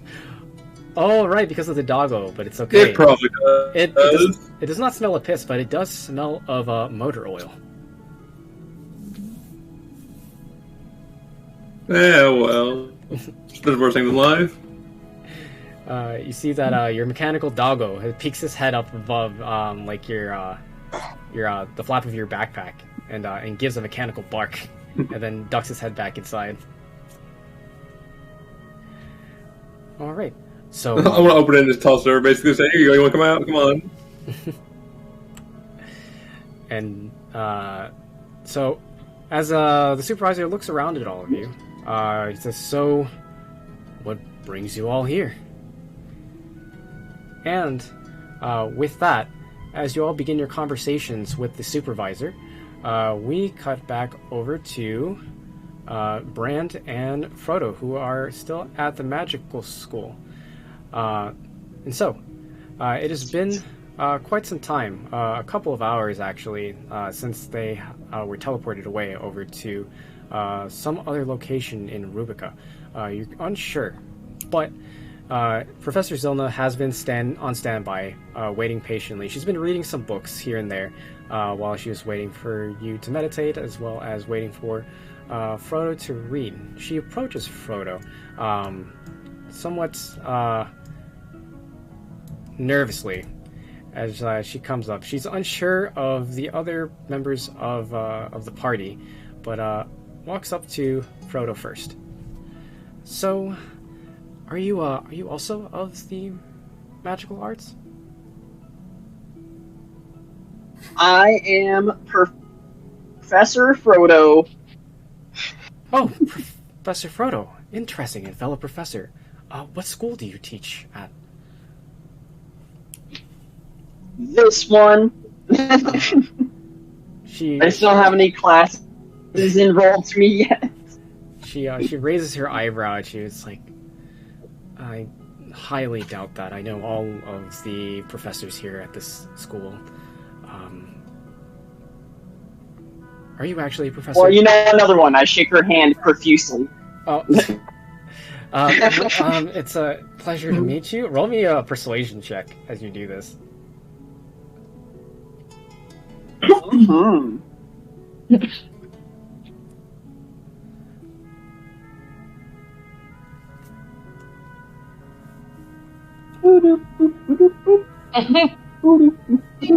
You're on hold.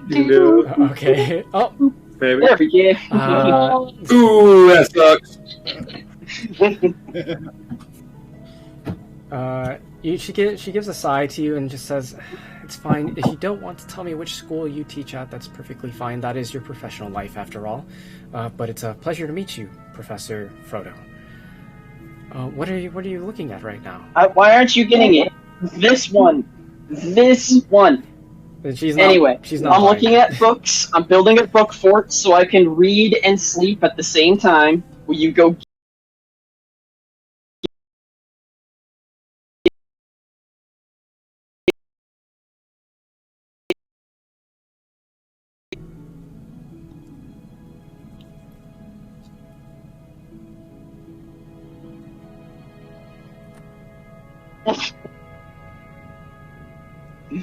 I mean, he couldn't be more specific. He clearly told you. Really couldn't. Here, I'll spell it out for you. It'll say this on the cover. Magic-y. All right. Right away. And she kind of scurries around in the books, and she kind of rummages through, and she's looking at different covers, trying to is this what he means?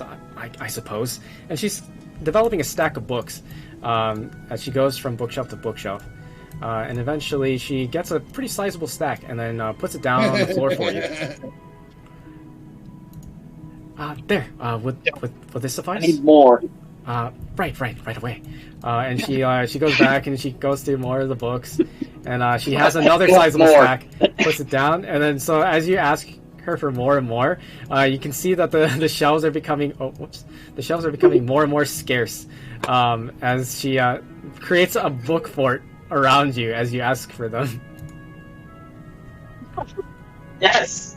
This is an excellent foundation. Now, what is your policy on ordering new books? Well, I mean, we share books with the other magical schools. All we would have to do is just send them a message, and they would bring us those over promptly. Have it done. Yes, right away. For a moment, she hesitates. Thank you. But then you can see that she's quite obedient to you because you are part of Shavita's party, and she fears the invisible tendrils. So she kind of scurries away, and she works on trying to send a message over to one of the other schools. And you wait. May I provide the music for the montage, for the studying montage? Yes. Frodo's about to take. Please. All right.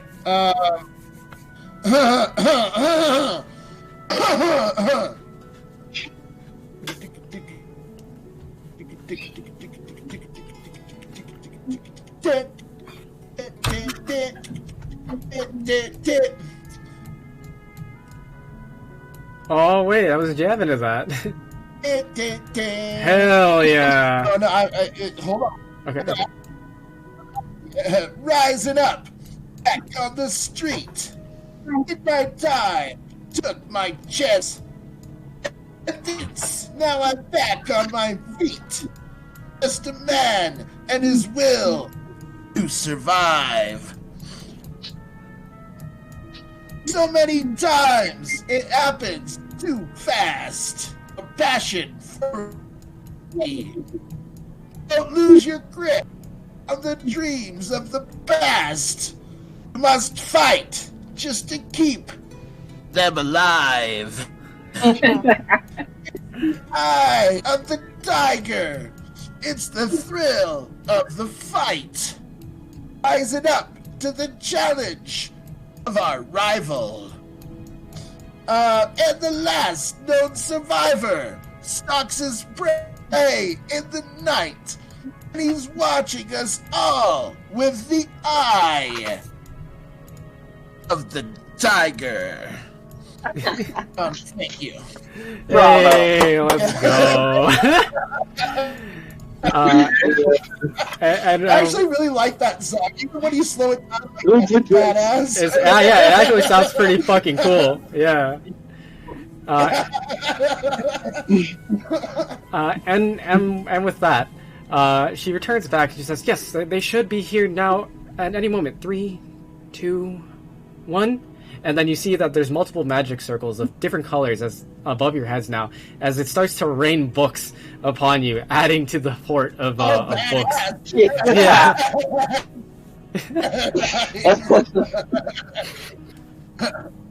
And so you now have a mountain of books around you. I was actually seeing that.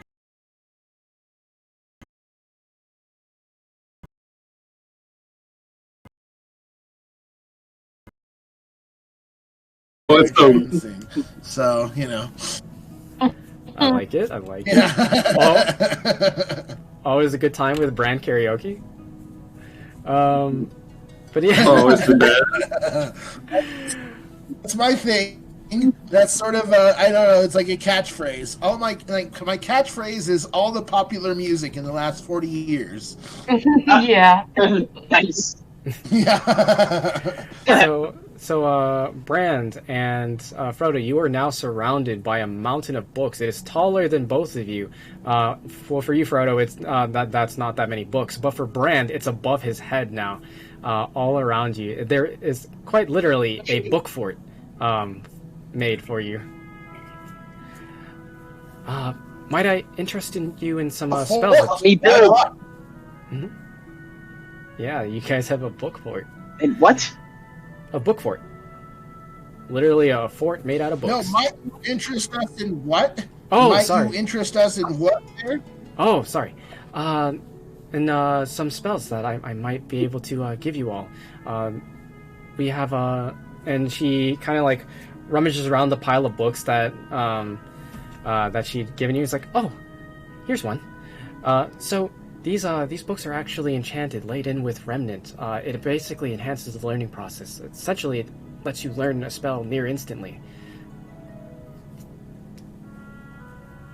I wiggle my eyebrows and I give a look to my new partner, who seems much more what's the word? What do you call a dog? What is a dog? Loyal. Loyal. Loyal. Uh-huh. Is the word. I wiggle my eyes at my new loyal partner. Oh man. Mouse, as you're at Daddy's supervisor's house, you feel the strong urge to sneeze. Anyways. That's awesome. Roll a con save from sneezing.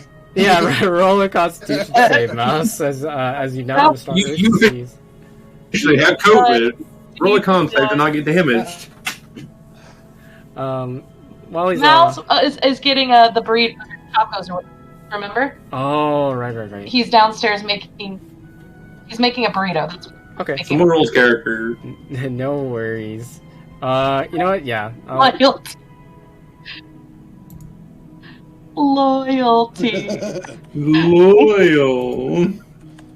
Grandma's garden for decades. Do I want to know? Yeah, he sneezes, but he tries to like cover his sneeze with his arm, and he manages to do so. But then he looks down and then realizes there's something floating in his mug of coffee now, and he's very sad. All right. But Professor Zilna then kind of like clears her throat. It's like, yes. Are there any spells that I might be able to interest you in? We don't have a wide selection of these specialized books, but we do have things varying from cantrips to level 1 spells. Learn everything now. Oh, Take everything. he has spells. I should say. Level 1 spells. Yeah. Oh well. I love level 1 spells. Yeah, I'll take 5.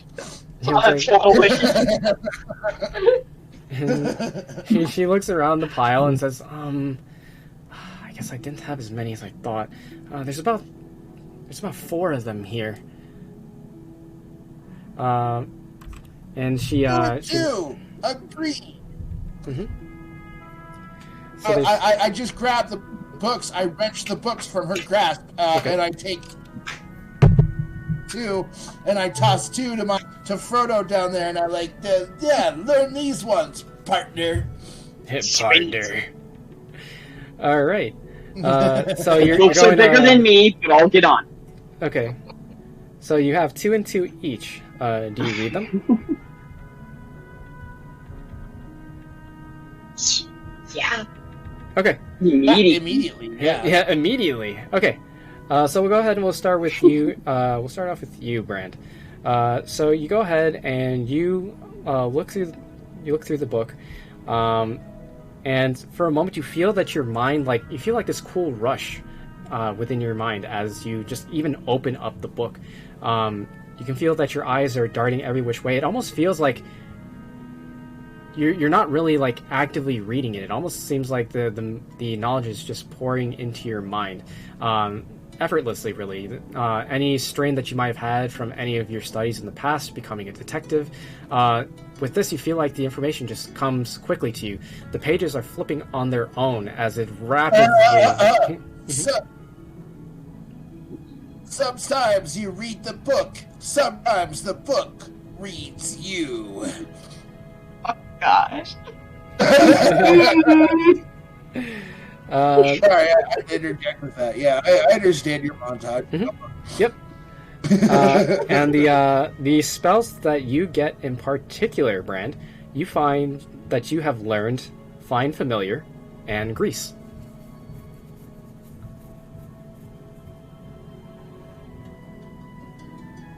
Grease!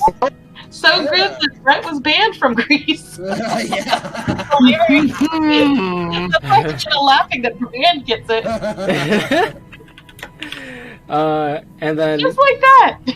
Yeah, just like that. It's just that easy. So yeah, you have Find Familiar and Grease now. And then Frodo, you have a similar experience. You were always quite the quick learner, Frodo. You usually didn't put much effort into your studies. Spells usually just came to you.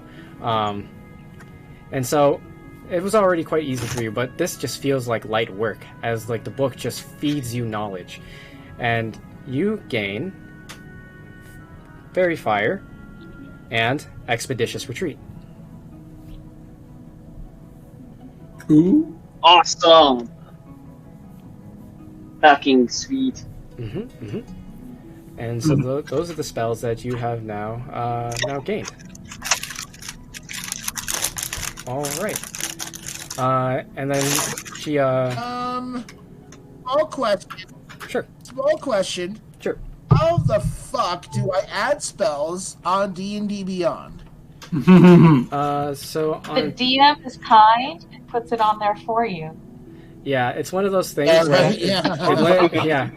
It's one of those things that you're gonna have to add to your notes. So what I'm going to do is I'm gonna copy paste it into Roll20, and then you can just copy paste it into your notes section on D&D Beyond. Okay. Because there are certain class restrictions that are built into the character sheet setup that kind of make it hard to override. So for the sake of simplicity, just go ahead and put it into your notes. I'll send you the information right now. Okay, so you... That's what I thought. Yeah, Find Familiar. Are you saying that there's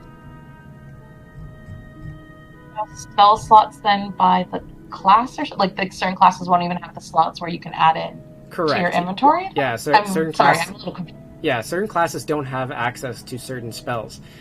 These specialized books essentially allows for anybody to learn those spells. But these books are quite rare. To even have 4 of them all collected together, keep in mind that all the schools in the Southern Spine have just sent books to you. So out of that massive pile of books, collectively together, they were only able to procure 4 of them. And they have just split it 2 and 2 each. So they have 4 new spells total together as a result. So one moment while I... Ooh, Expeditious Retreat. That's nice. What was your other one, Freddie, you got? Oh, Fairy. This one. Let me see. Oh, I like your Fairy Fire. I know, right? That one's really cool. I like that. That is Find Familiar, and then you already have Expeditious Retreat there. Nice, Frodo. And then let me go ahead and get Grease for you here. That Grias. Oh crap! That's a lot of text, isn't it? Yeah, it is a lot of text. Luckily, Grease is far shorter than that. It's extremely short. One moment while I drop this in.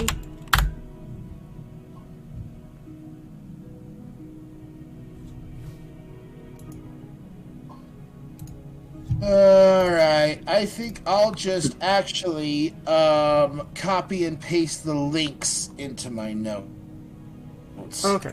That Gotcha. might be better. Yeah. Save. And then add other. This is gonna be tough. Why is D&D Beyond, like, so difficult? I don't know. Okay, just get the fuck off, Rachel. Yeah, fuck off. Why can't I add other? There we go. Find Familiar and Grease.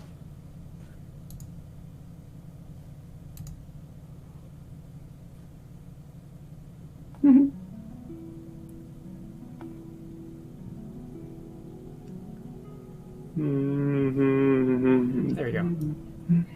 Sorry guys, just had technical difficulties there. I couldn't see my chat box for some reason. Alright. I mean, I'm a fucking technical difficulty. So don't worry about it. Nah.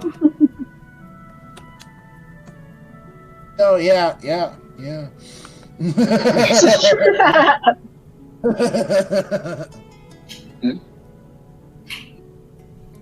Oh, shit. I can't find Fury Fire. My Fury Fire. Fury Fear? My Fury Fire. Oh, suck it up. You know my Fairy Fire? Yeah, your Fairy Fire? Can't find it.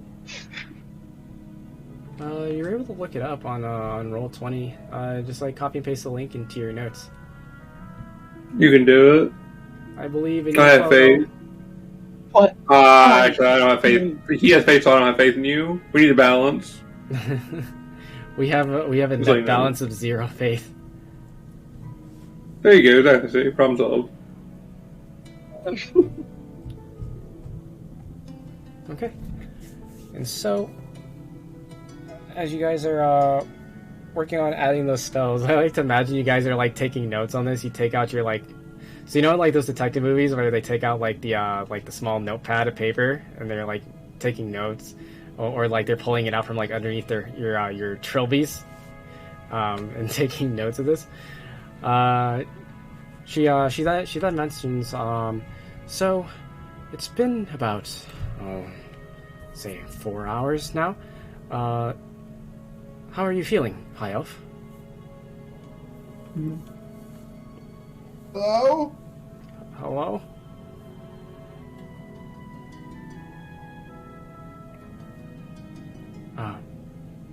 Hello? Hello? Who goes there? It's me, Professor Zilna. Oh, the nerdlinger. What do you want? I just wanted to check and see if you're ready to join the rest of your party. Oh, I was deeply immersed in these volumes. I understand now why you guys are so knee-deep in these literatures. Look at all this. Find Familiar, Grease, etc. I'm way into this. But fine, I will go and seek my adventure out in the real world. We don't need you. That works for me too. I don't give a fuck. we really don't want you here. No, don't come here. Fucking EJ will beat the shit out of you because you put your fucking shoes on our couch. Wait, that was you. Yeah, no, she'll beat the shit out of you. Just wait. I'm saying that's what's gonna happen if you come here. Like, she's gonna fucking eat you.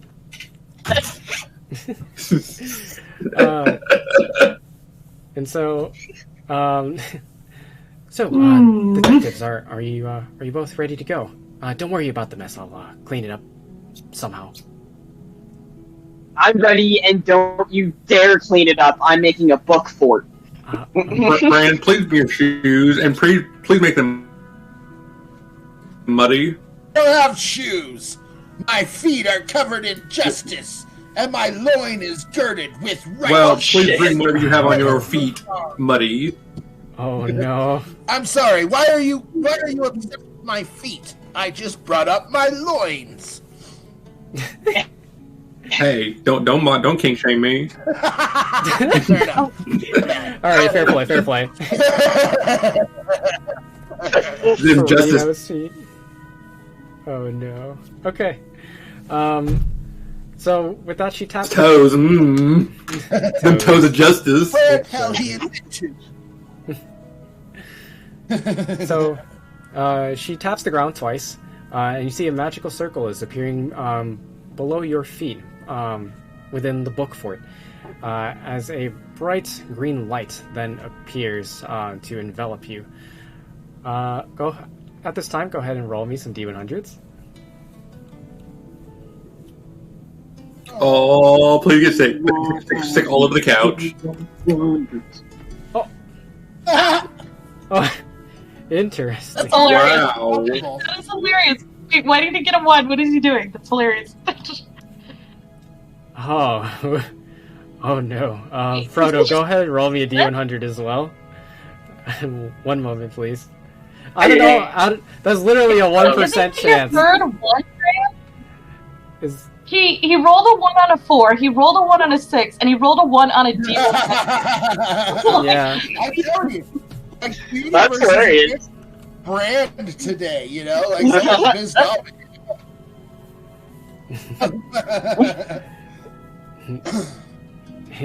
Interesting. All right.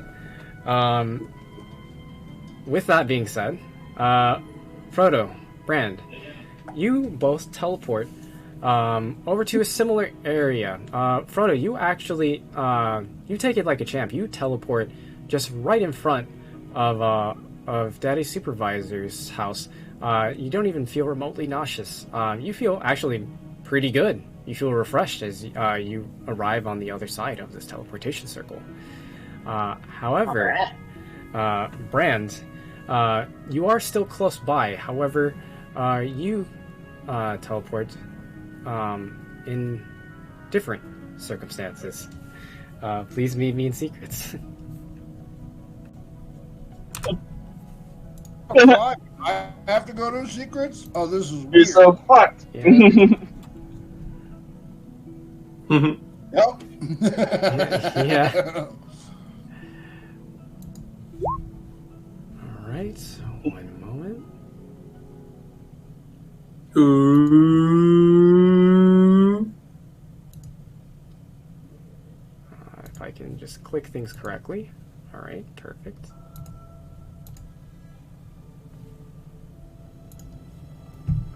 Hello, Brand. Before we begin, I'd like to object to the concept of dice. Okay. Fun. I have biblical scripture to back me up. Okay. Casting lots. No, I'm just kidding, dude. Okay, I was like, okay, don't worry. You're this is not necessarily a bad thing. If anything, this is an interesting thing. And so, Brent, oh, that's the worst kind of thing. So, you teleport close by. You feel kind of sick to your stomach. You feel the strong urge to vomit. You end up on the streets, similar areas was described before when the other 4 party members arrived in this nicer area of Rupica. You are surrounded by people who now immediately notice who has just appeared out of nowhere. They've seen many people come to and from, mostly wizards, from the magical circle in that area of Rupica. However, when they see you, you see scorn, scowls on people's faces as they see you. and they point towards you and they say, "It's him." Who's that? What's his name again? McNeil, right? Hey, we saw those discs. And you see that people are starting to kind of hoard around you. A crowd is beginning to form as there are several individuals who are, they're casting rocks at you, and others are throwing bits of food, whatever they have handy at you. You feel that you're being pelted on either side by people who are projecting their hate upon you.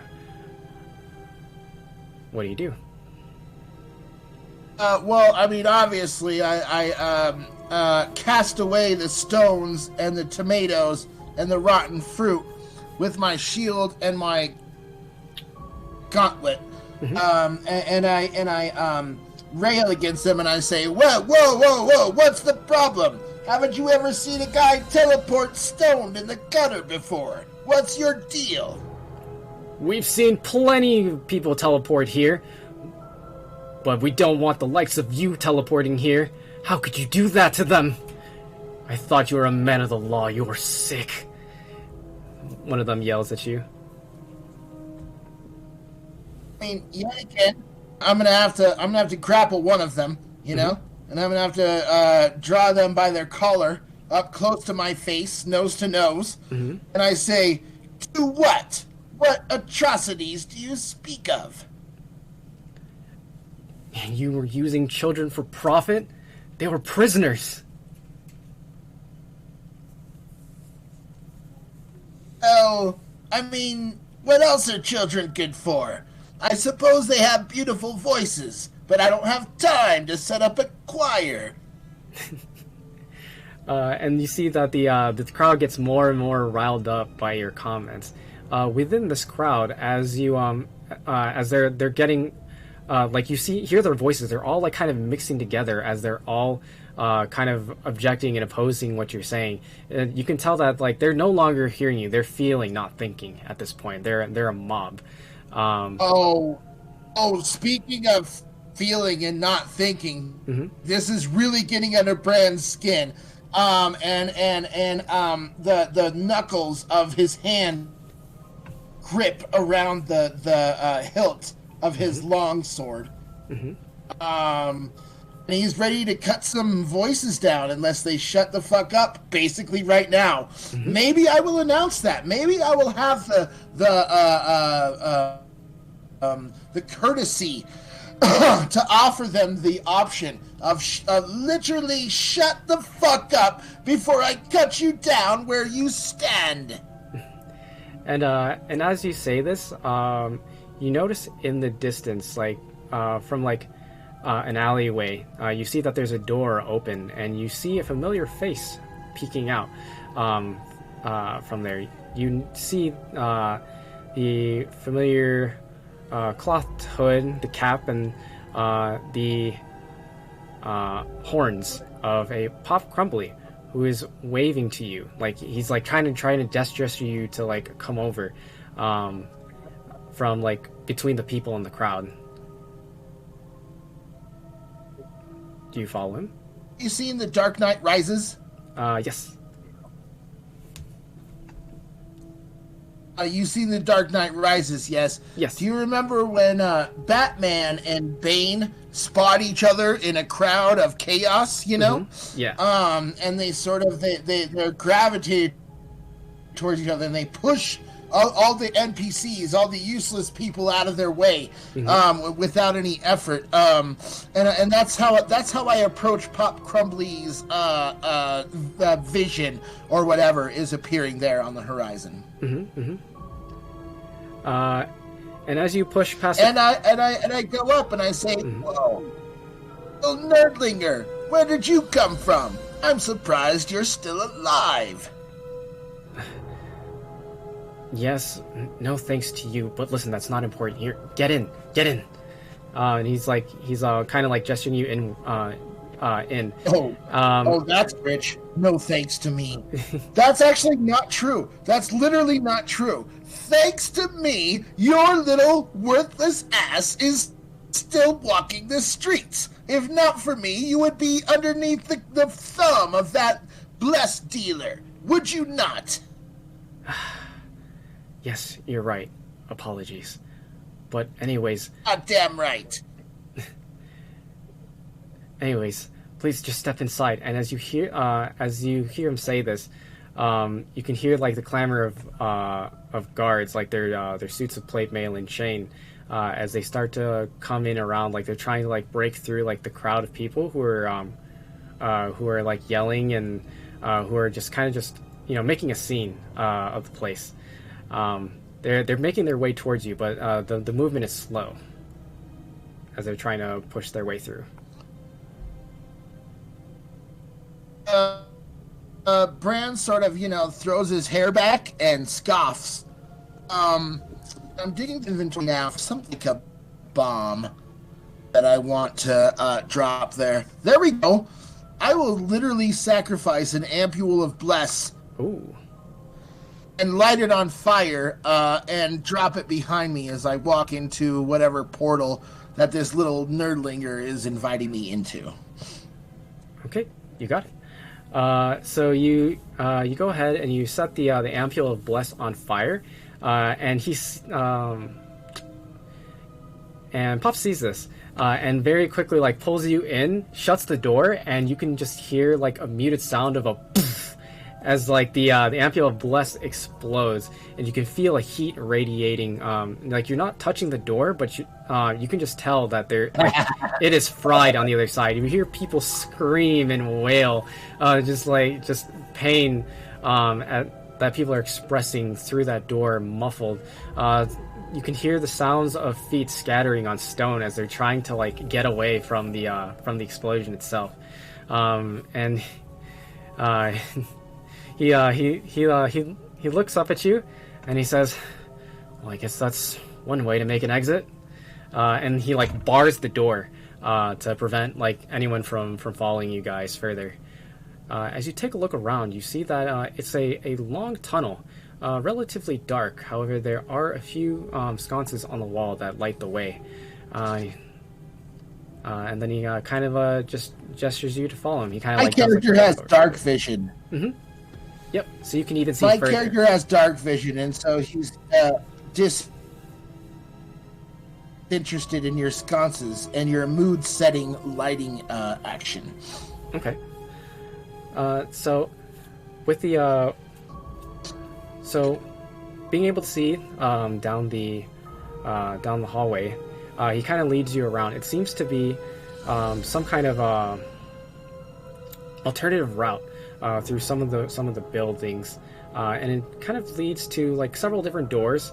You think that it might be some people's like homes. You can hear kind of like the chatter of like families and children on the inside, and then it comes to a dead end where he then kind of like reaches around the wall and he's like, "Where is it again?" No, got it. Click. The wall slides over, and he shows you that there is a additional path that leads to a bend to the left. He's like, "Here, I'll lead you around. I saw the others earlier. Let's get you over them. Oh, and that helmet there, you might want to bring the visor down. Might make it a little bit harder for people to recognize you. I know you got nice hair and all, but people are really upset with you right now."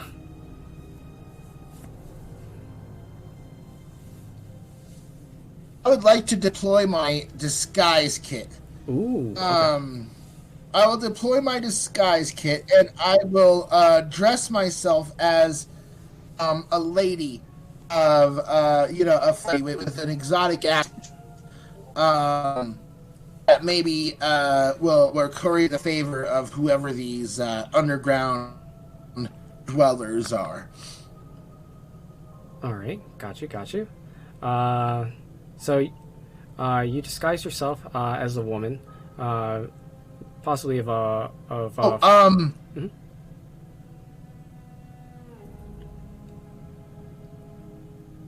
Out of character, you probably know this lady. I will disguise myself as Lady Jane. Oh, okay, perfect. That's what I was thinking. I was like, this sounds very familiar. Lady Jane. I do remember Lady Jane. Yeah. Yeah, the way you described it was like, I know exactly who you're disguising yourself as, and I love it. I'm big with the long black hair, dark hair, black as a raven, and with some nice pale skin and some full lips. Yes. Nice. Love it. And Pop looks at you and he kind of whistles. Damn, okay. You got a name? Hello. Yes, I am called Lady Jane. Ah, Lady Jane. Alright. I'll commit that to memory. Come on. And he leads you through the path. See that you do. Yes. Go on. Oh, sorry. So he leads you down the path.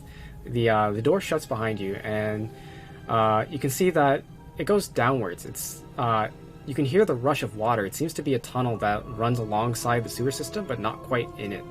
And then finally, you come up to a ladder, and he climbs up, and then you can hear like the movement of stone. He's like pushing up a tile, and he lifts it up, and you're in a different area of the neighborhood.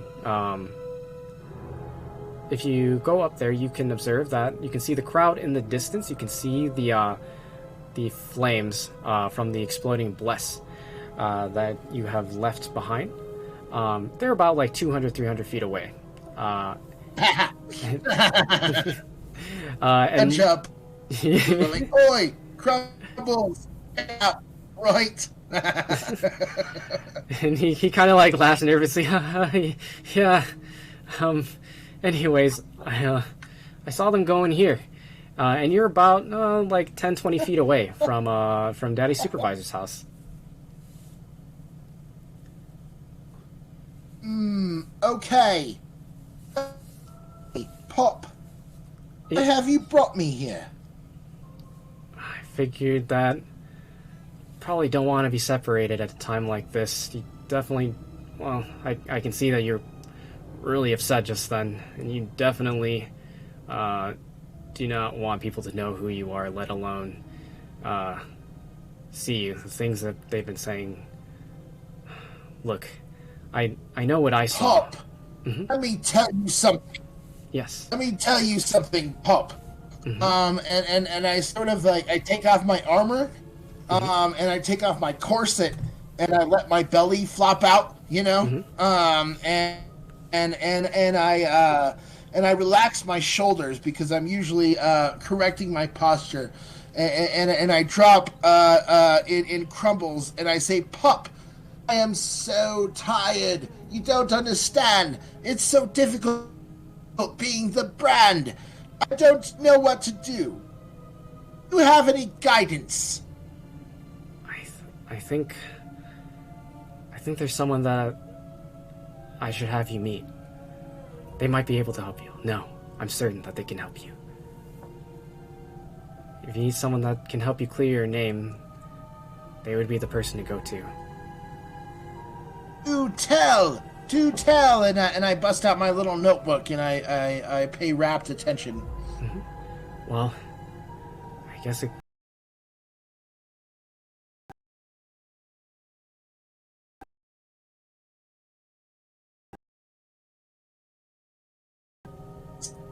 Miles, call the hands of justice. Yes.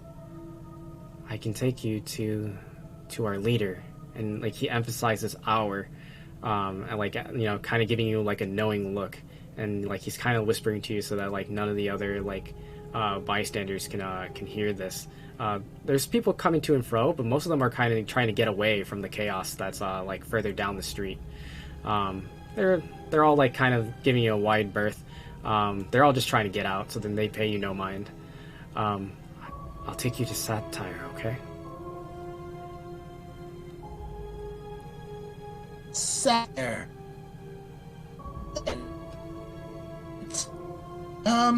Crumbly, are you some sort of angel? What brought you here? That that's complicated.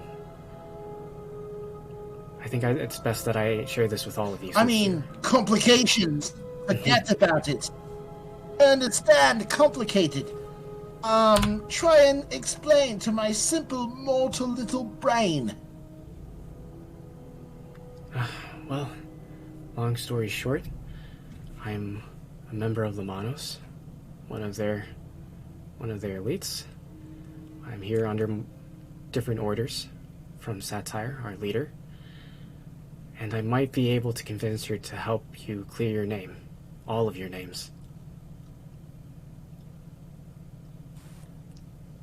Oh, awesome!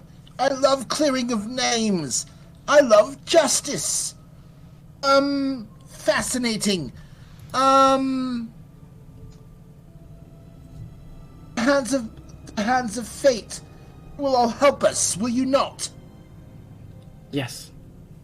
Yes, we will. Awesome! Guys are bold. I love this. Up Crumbly for your benevolence. Yes? Well, I wouldn't call it benevolence. I'm just giving you a chance. Like, I want to believe that. Yes. Now fuck off. Oh. Oh, I'm sorry. It's okay. It's fine. It's so great. Go on and fuck off and be benevolent and all that. We'll get information from Daddy Supervisor. Okay. Alright, understood. I'll be waiting out here. I'll keep an eye out for you, and then when you're ready, I'll go ahead and I'll lead you to Satire. Satire! What a strange name! Awesome. We shall gather information. We shall convene shortly. No bother. And I guess, am I inside of Daddy Supervisor's house then? You're just outside. You're like close to the front door. And so I sort of appeared out of nowhere, did I not? Yes, you were teleported by magic. You were surrounded by a mob, and then Pop Crumpy led you through a tunnel system, getting you closer to the house. Well, I mean, okay, then I'll have to use prestidigitation. Hold on, I'll push the button because I know you have DM children to feed. Yum. Prestidigitation. How do I do that? There we go. I will cast prestidigitation, and I want to appear in front of my party in a cloud of smoke as a beautiful Lady Jane, if I may. Absolutely. Let's do it. Alright, let's hop back into main call. Alright. Alright.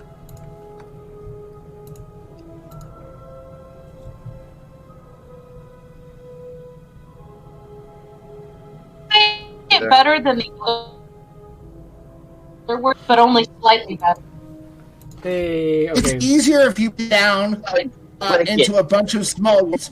Prestidigitation. Prestidigitation. Dramaturgy. Prestidigitation. Prestidigitation. Oh, Digitation.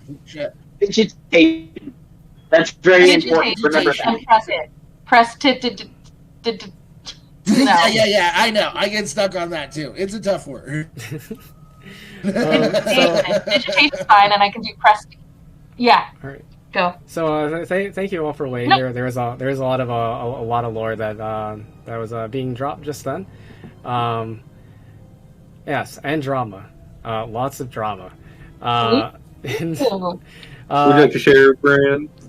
And so you're all having a conversation with Daddy Supervisor. He's telling you stories, kind of just having some chat and banter.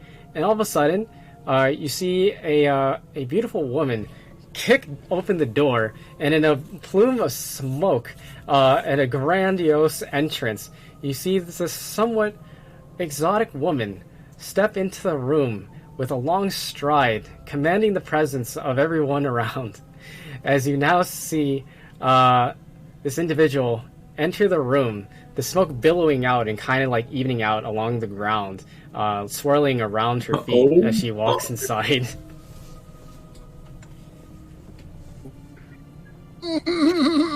Hello, I am called DJ. You will address me as such. Pardon me. I've had enough wine. I am wont to do.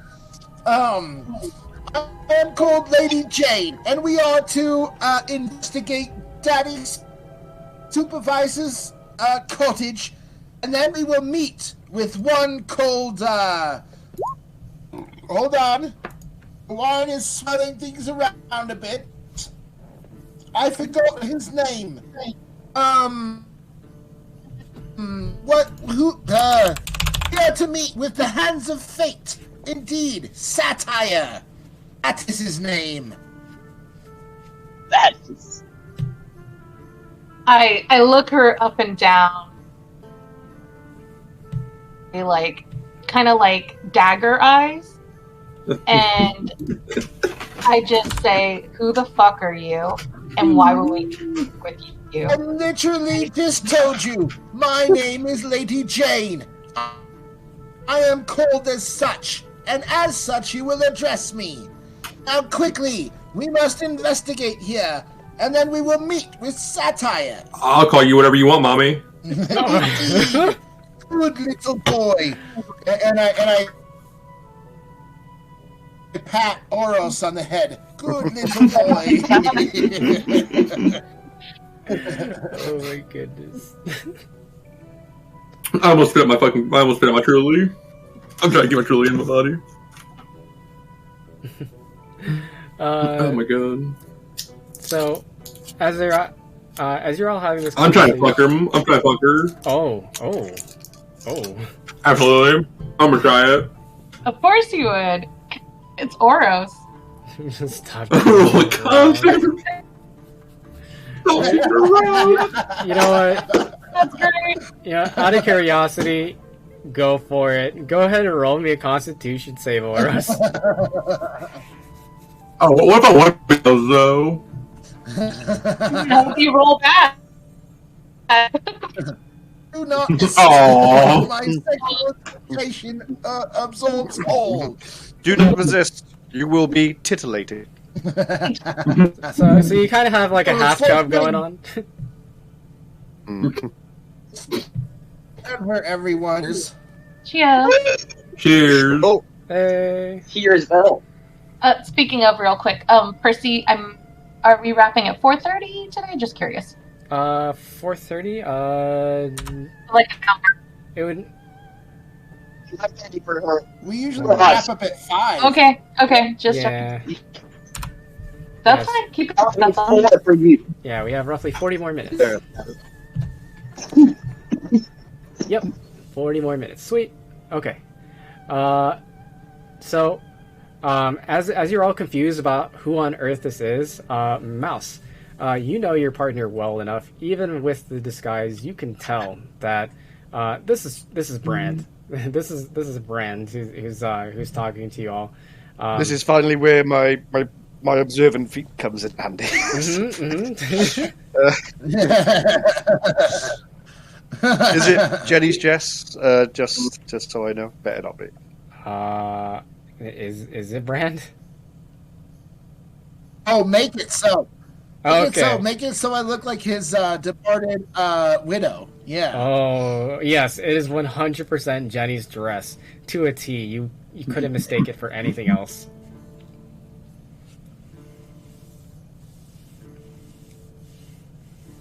Okay, just gonna side eye him. What the fuck? Like, this is not just. This is so unjust. Oh, hello, little ghost. Little fuck. How are you today? The young one. The one that looks like a rat. Spawn. Again, I liked it, but death stick and just Why are you wearing them? Yeah, that's right, you little fuck. Frodo's my new partner now. And I give him a little shake of my hips.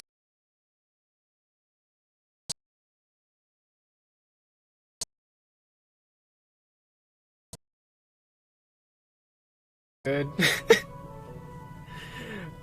So as you're all getting newly acquainted, so to speak, Daddy Supervisor just kind of like looks around like really confused, and he's passing out meals to everybody, and he's like, what the fuck is going on, and what are you doing in my house? And he drops, well, not drops, but he places down like a bowl of stew in front of like Shabina, EJ, Oros, and has a smaller bowl over for Frodo, and a smaller bowl for Mouse.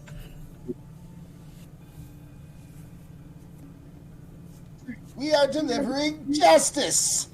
I love little porridge, you little losers. Come on.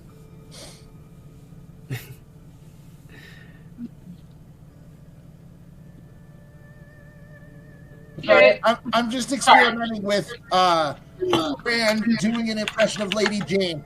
It actually that's all I have to do is do the cadence of right? Oh, that's freaking me out. Hello, I like to deliver justice. Right? Delivering justice. Wait, sorry. Is Frodo here now? Because I know they teleported, right? Yeah, I'm confused. yeah. Frodo arrived early. He teleported practically like right next to Daddy Supervisor's house. And then as for Brand teleported a little bit further away. Okay, hold on. I have to pause for an anecdote. Lady Jane is literally so fucking annoying that like she killed the Curse of Strahd. Like none of those people liked her, and so we had an awkward fucking party dynamic for like 20 sessions or however long fucking Curse of Strahd lasts. I think it was like 6, but it felt like Lady 20. Jane, specifically because of that character, you know. Lady Jane likes to run away, so she's so unreliable. Great. She's like, Brandon, look, do anything with this fight. Good luck. Oh god, we need to figure out how to get Bran back. We need our tank. Run away as she loves to live, and fight another day. You know, you understand? You know. I'm telling her now, if fucking Lady Jane runs away, I'm gonna shove my foot up Lady Jane's ass. She might actually like that. Don't like? She's very. Well, I mean, I'm up for it. Also very kinky. So. Come here, darling. Yeah. I'll play with you. Yeah. I like to stroke his shoulder, stroke Lady Jane's shoulder, going, "How you doing?" Oh no. All I have to do is take it up the ass, and then I make friends. Honestly. Well, yeah. Haven't you ever been to high school? At this point, like I say, I've just been utterly in shock the entire time that he's just wearing Jenny's dress. So, after composing myself and realizing this is not really on, he's going to pull out his revolver and just point it. I think, take dress. Yeah, take it off. Yeah. Oh god. I want to throw some copper at her. Well. I'd be happy to, sailor.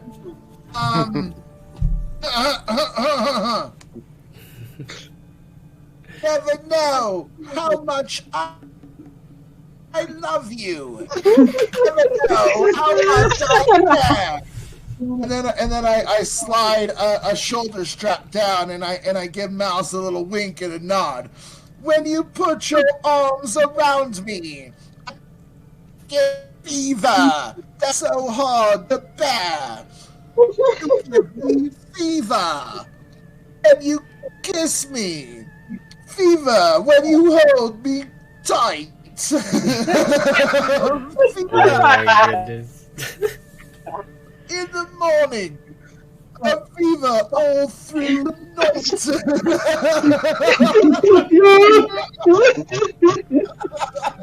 Oh god. I'd be happy to take this castle off, sailor. I love this so much. Oh my god. So the supervisor says, I'm assuming you're all friends. Well, and then he like tries to like shut the door, but he kind of like broke the door. So he's like trying to like jam it back shut and manages to do it. He's like, well, you're more than all welcome to stay here, for as long as you like. I have a couple more rooms down this way, and he kind of like points down to like there was like a bend in the hallway that leads to like a narrow hallway that has like other doors. There's about like 3 or 4 more of them. Some people might have to share some rooms, but there are some more rooms available to stay at.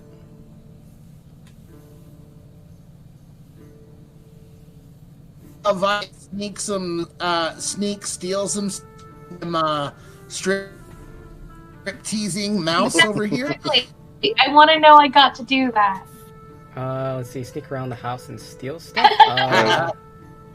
Oh, dude, I am literally why we can't have anything nice. Oh, this is all on now. 100%, yeah. Yeah. Also, has Bran got anything on underneath Jenny's dress? Fuck some no, fishnet? Right, yeah. So, you know. Brand doesn't wear underwear ever. Nope. Wow. Sleep sheathed in justice, nothing more. Is it a short dress or a long dress, or do you cross your legs when you stay? My jump dictates where it sits. All right. Create. Nothing further. First. Yeah. Okay. Yeah. So you Questions to be. Yeah. So you can sneak around. You can extract information at this time, and then also for everyone else who hasn't been able to get a rest in yet, you can also get a rest at this time while you're at Daddy's supervisor's house. Long or short? Sleep. So is this short sleep then too, or is this long rest? No, this will be a long rest.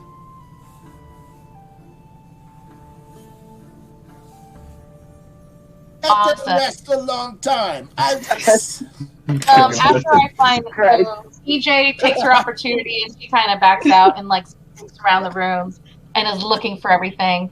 Tell me any cool stuff I find, but flavor-wise, she wanders down the hall and then finds a decent-looking room, and she goes in and takes a nap.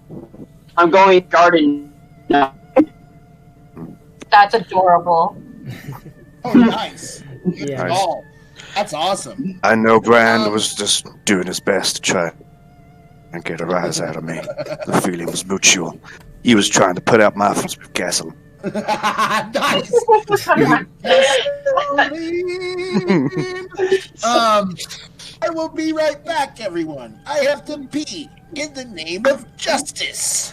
Oh, okay. Go ahead and have your justice pee, dude. Yeah, so Absolutely. So Daddy Supervisor is very much distracted. I won't even make you roll for the stealth because I mean, like the whole situation is so ridiculous. Like it's a performance in and of itself. So you're able to kind of snoop around the house with ease as you take a look around and you're searching for clues. He has a little office that he has like towards like the end of the hall around the bend. It's unlocked. Go ahead. I'm sorry, say again? He has an office around the bend, you said? Yep, that is correct. Oh, I'm definitely getting in there. Mm-hmm. Ooh. Okay, so you step into the room. Do I need to lockpick the door or anything, or? Nope, it's unlocked. Door open. Sweet. I want to check the room out, see if there's any like hidden safes or any secret things. So, like basically, what I'm doing is I'm either looking for paperwork trail, anything for Bliss related, or basically anything I can mail him with, or anything that we could use to our advantage to complete any of our quests. All right, you got it. So go ahead and roll me an investigation. Okay. I got this. Ready? What? Woo! Is it not showing my it? God. Oh, nice. Awesome. All right. Okay. Yeah, you go. So he doesn't have any safes around. However, he does have quite a bit of documentation around, and a chest. It doesn't have a lock on it. It's just a regular chest. It seems that there was some kind of padlock on it, but it's been unlocked. He seems to be kind of a careless individual in his home. And you open up the chest and you find that he has the following. He has 24 platinum in there. Has a what? Sorry? A chest. An unlocked chest. There's a padlock that's unlocked on it that's just hanging on He it. has So the it's following. Sorry. Oh, yeah, he has the following. He has the following. Gotcha. Yes, the following. Okay. He has 24 platinum. He has 1,200 gold. Whoa. He has 600 silver and 300 copper sitting inside the chest. I take all that right now. Oh, poor guy. He also has He doesn't need it. That's probably a lot of I savings. wanted it. Your garden gnoming it. You're outside. he also has an earring or a pair of earrings of message there. It has 3 uses. Wait. You're cutting out really bad, Percy. One more time. Oh, I'm sorry. He has an earring or a pair of earrings of message, and it has 3 uses. Ooh.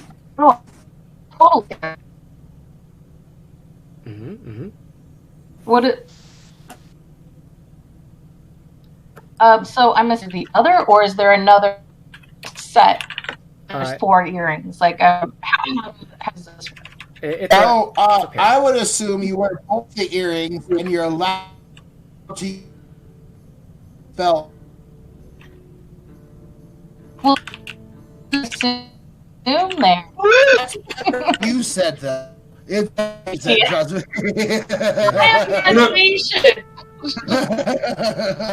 You tell him, Fishy. You tell him. You tell her how it is. I mean, trust me. Yeah, I'm using here, heart, love.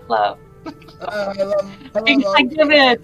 I'm drunk enough to start talking sloppy, and I love everyone. So. Yeah, talk sloppy. Yeah, talk. Give me daddy. What? What I say? What? Yes, I am your daddy. Damn right you are. So, I am Dungeon Daddy, and no one better forget it. Yep. Until I'm dethroned. Yep. I am. Yeah. All right. Anyways, You are also. Yeah, Percy, you are. Oh, awesome! I have now been given the title Dungeon Daddy. That is great. I like that. Damn right. Damn right, Daddy. Which means you've got to give Shabina money now. Yeah. Treasure box, Dungeon Daddy. Yeah, but that money is to split among the party, by the way. And it's not 100 gold. It's 1,200 gold. It is not. Flip on there. I rolled a 20, a nat 20. That is money to do how I want. I will pickpocket. But yeah, Okay. that was a lot of gold in there. Remember, It's like millions of dollars, dude. Wow. What do we do with that? Buying it. Shit. for keeping it. Oh my In goodness. the office right now. I'm All right, nothing with that then. It's over there. right pocket all shit. I may decide later, but in EJ's current state, she is not, Right. she does not share. acknowledge that he split almost all of the money that he found evenly. Yeah. EK would like to remind Brand that she did not have Shabina say all the money that we keep found. We have a lot of hidden. And I don't even get rumors or whatnot. You know, all I'm talking about is what I see there with 24 platinum. That's right there. This is in the chest right now, and I'm taking it all. And good. Rogues are a tricky bunch. Good. But yeah, that's what you find inside the chest. In addition, you find some documents. It's more paperwork and receipts relating to the shipments that have been coming and going at his warehouse. You note that there's someone similar that you've seen before at the warehouse office. And it's a list. It's basically a grocery list, so to speak. It's just a list of materials that have been coming and going. You're seeing lists of more glass ampules. You're seeing concentrated remnant. You're seeing some other strange ingredients that you don't quite understand or even identify. However, you can see that there are similar signatures that you've seen before. JG, which you've seen in the past. But you see one more, and it is RG.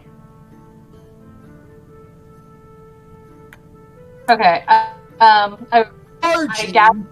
Who the fuck is RG? What's going on here now? Honestly. It's R. I'm kidding. They're all grudgingly looking through this shit. I know a mouse that would love to be on the face of this, so I think. I also have an ex-partner would love to go sift through some paperwork with me. On it, yes. Honestly. Hang on a minute. What's going on with the papers? I'm in the office right now, and I'm perusing through everything, and I look at it like begrudgingly because I'm like, I'm not fucking looking through this shit. And I gather up all the papers because I tell myself I know a mouse that would love to install. Oh. So I'm gathering for you, but I'll bring it to you. Right now, there's another crime. Truthfully, at the moment, I'm not shooting Brand because I don't want to put a hole in Benny's dress. But the moment he takes it off, the moment that dress comes off, I want to put a hole in him. So, Okay. If we're going there, then, as soon as Elvira puts down some paperwork, I want to take my dress and I want to swing my booty across to Mouse, knock him off the desk, and call over my new partner so that we may examine these papers and understand them to their fullest. Okay. Yeah, so Well, I can't do it in the dining room. I think there's dice involved here. How do we examine these papers properly? Investigation, maybe? Yep. Well, if you investigating them with your butt, right? Okay. So if anyone has proficiencies in the following: Arcana, History, Investigation, or Perception, you may roll those, whichever is highest for you. I have proficiency in all of that. I have Arcana. Yeah, I got it. I have expertise in Arcana. Yeah, go ahead and pick whichever is highest. Expertise. I have a proficiency in literally none of me. them. I'm gonna sit down.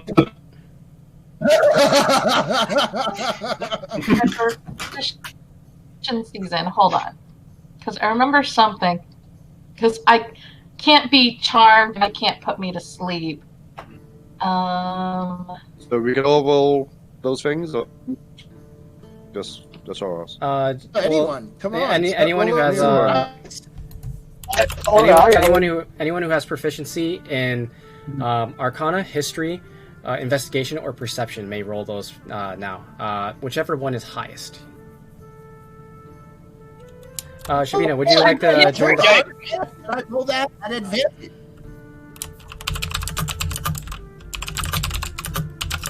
I'm sorry, I totally have perception. I forgot. Next to it shows what you have the proficiency. My bad. I'm gonna get Oh, sexy yes, with the I mic. would. He called me from I'm house. gonna get sexy with the mic. The papers. No. What sort of information he got there? Why don't you just open?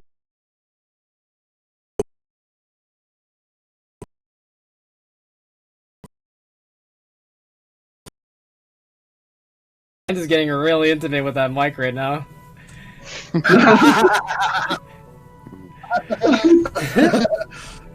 Show me those hot papers. Oh my. Hey, paper. Why don't you show me how many layers?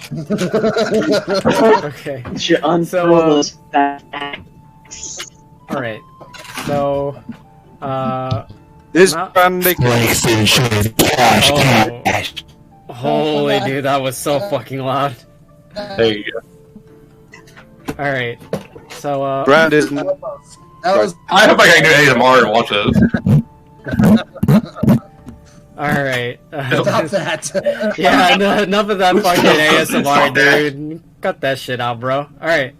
So, with Frodo, Mouse, with your Arcana and Perception, you guys are thoroughly looking through these documents. Like, everybody's kind of like sitting around in like one of the rooms inside of Daddy Supervisor's house.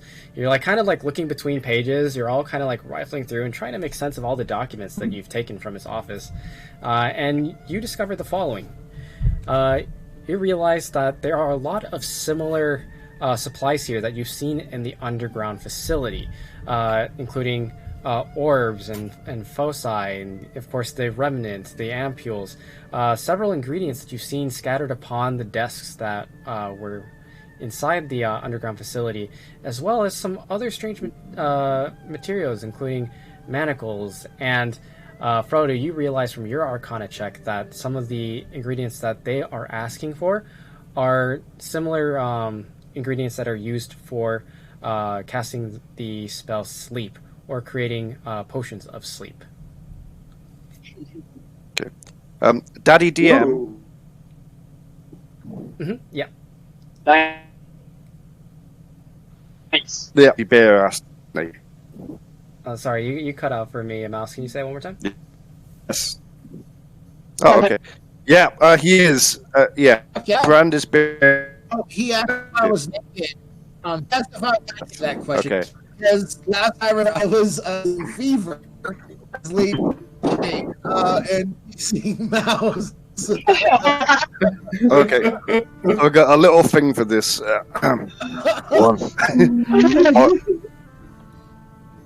One thing you can count on.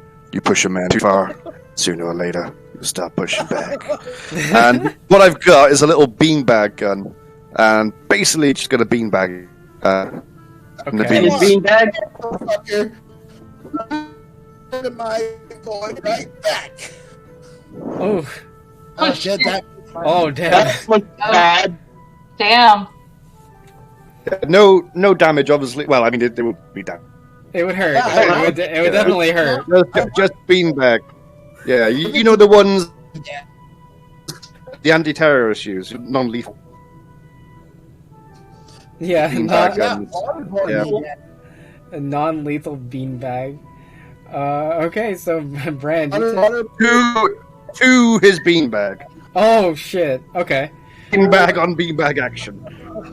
Okay. So you pop. You hear an explosion as you shoot a beanbag into his beanbag. Racked with absolute pain, he feels that it is shriveling up into his body cavity now, as he takes 5 bludgeoning damage to his beanbag. Like, yeah. Oh, right in the baby makers. Honestly. And Justice for Jenny. oh, Okay. before I forget, there's one last thing that you've discovered, Mouse, from your perception as you've been looking through these documents. You note that there is a reoccurring location that these goods have been delivered to. You note that there is a name. It is Solitude Research Lab and Development. It's one of the branches that are located in Rubica.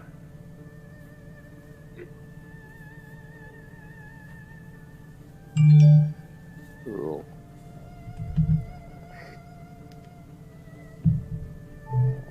Brand The branch of Rubica. Yep. So the branches of what? What? Here, I'll type it out like, for you. Like it's like a it's the McDonald's. It's a Like McDonald's. Is this a franchise? There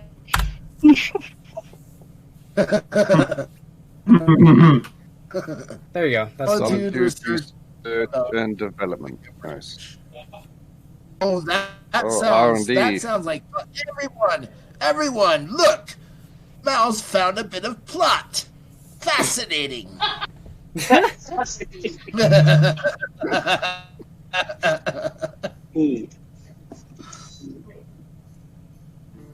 But yeah, that is what you find with your Arcana and Perception checks collectively. Okay. Yeah, I'm just gonna walk right past Brand and show this to Shabida. Okay. I see whose dick you're sucking now, little rat. Just.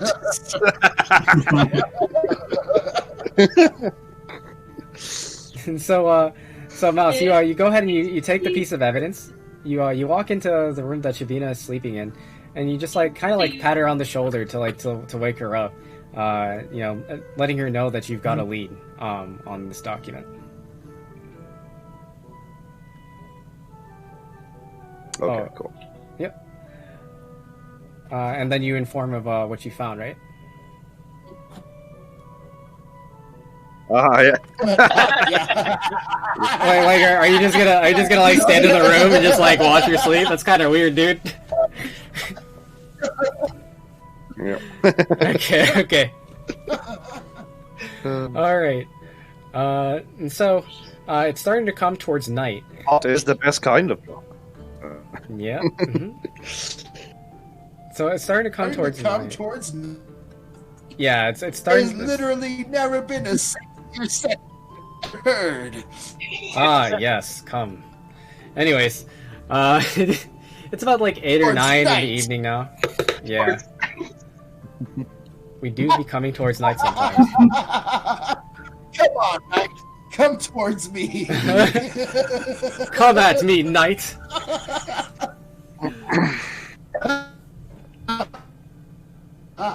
I'm sorry. No, it's okay. Go on. You're trying to set up food. I'm sorry. No, it's okay. I'm awfully laggy, which just makes this funnier for me. It's okay. I'm not sorry at all. Oh, unfortunate.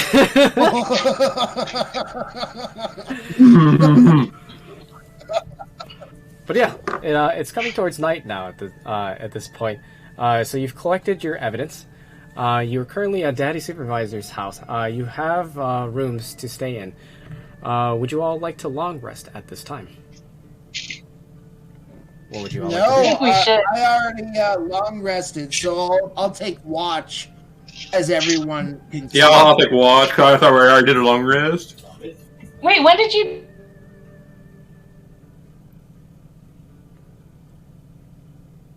Hello. I did a little bit ago. Oh, okay. I guess I could take my long rest. I'm gonna go wash the ball sweat off Jenny's dress. Oh God. Ball sweat off of Jenny. That's fucking gross, dude. Doesn't even smell like her anymore. I know. That's why I'm pissed. That's why I have to wash it. He says. All right. Okay, so everybody's taking their long rest then, and Brand is taking watch. All right. And so, you all go ahead and take your rest. You collect your documents together, I would assume, and you get a well-earned night of rest after what has happened the night before, or the day before, I should say. Can I roll some sort of dice to review the documents and to get some information on that shit? Yeah, sure.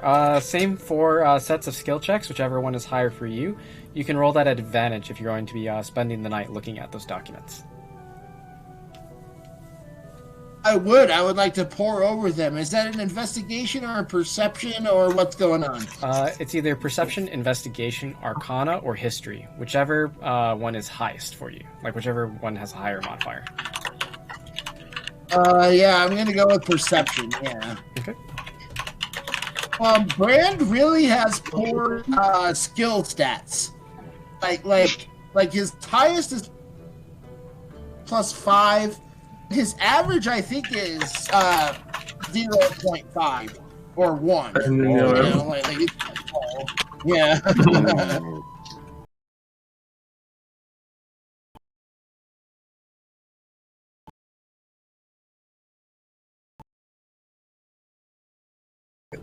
Just 16 is what it is. I don't know if it's showing up, but 16. It's not. Okay. We can't trust you. Hold on, fuck off. Mm-hmm. I have recipient. Here we go. Here we go. I can post it in You can do it. Discord. Oh, nice. What are you posting? What's going on? Nice. He's posting his dice roll in Discord. What are you doing? Okay. I needed proof. They call me and to prove my worth. This is proof, Your Honor. I swear she was 16 at the time. Oh, see? God. Okay.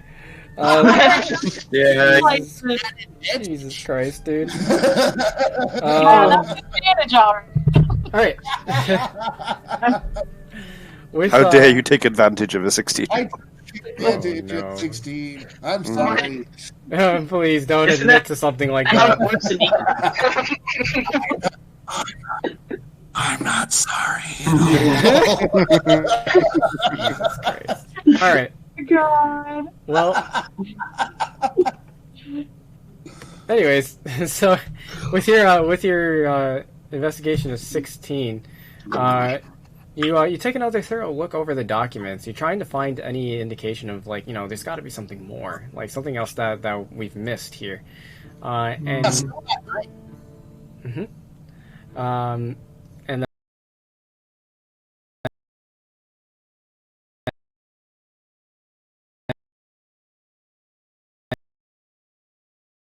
they're just 2 letters. This one reads as Zenomech.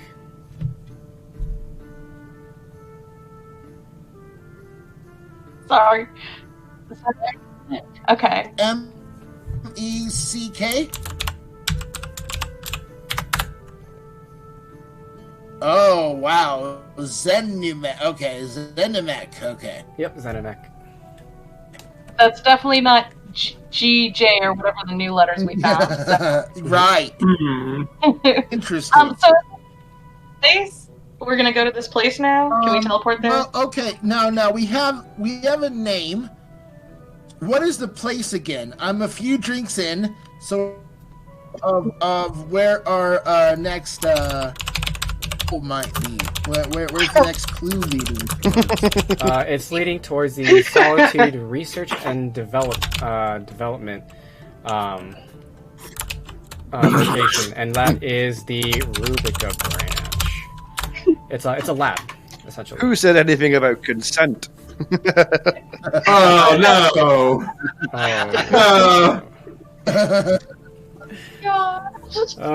You guys are a chaotic bunch, and I love you all. That's wow, that's fascinating, Zay. I just saw your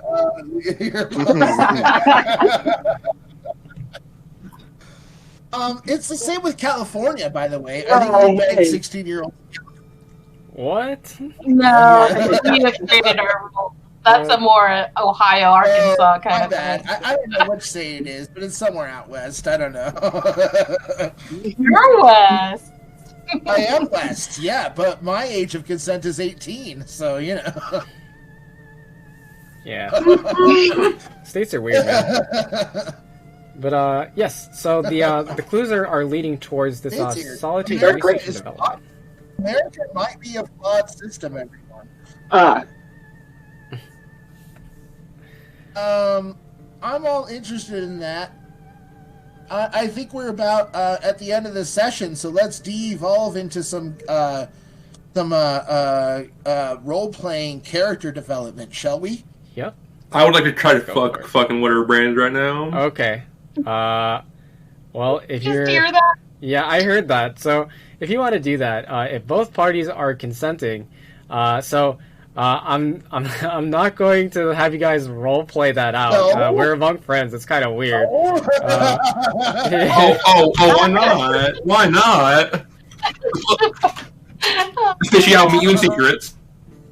Hell no! Like 0%? Like roll a D100. Fuck off. Don't worry. I'm not gonna make you roll anything. Since we're coming up on this topic, so here's how I rule those things.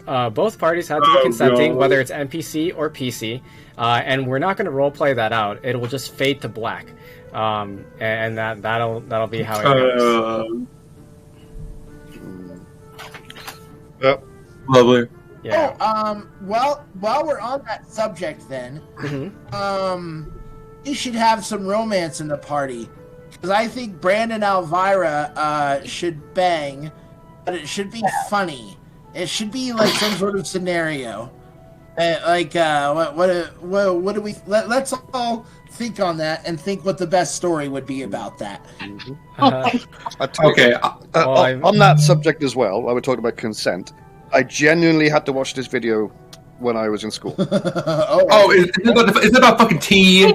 Yeah. Is it about fucking tea? Like, oh my god. Oh, yeah. People want tea. I watched it. They made us watch it too. I fucking hate it. It's so fucking stupid. No, I made Fishy watch that. I was so excited because I love when I can share the tea video. It's my favorite video. That is the stupidest thing I've ever seen in my life. It's funny. It's funnier than hell, but it's so dumb. Like, do we need this? That in the 60s, then none of those awful things would have happened. You know? It still would happen. They didn't care. Probably because of Hollywood. Probably because of some weird power dynamics in Hollywood. But yeah, it's still wrong. It's still wrong. Cosby clearly didn't like tea. No, Cosby did nothing wrong. That's Jesus Christ. Why would Cosby do anything wrong? And I will drug women to have sex with them, and I'll get support from my wife, Camille. Instead of the other Mountain Dews with a ton of caffeine, it just has a bunch of sedatives in it. That's what gave it the fizz. Oh my god. I'm sorry. Poor DM's mind right now. What is happening? Mercy. We just talk about What's the solitude. Fucking welcome to the club. Like, sometimes sessions go like this, and the players take over everything. And this was a hard one for Mercy. Well, no, I'm totally okay with it. It's actually fucking awesome. Like, I think it's hilarious, and all I do is just give a little.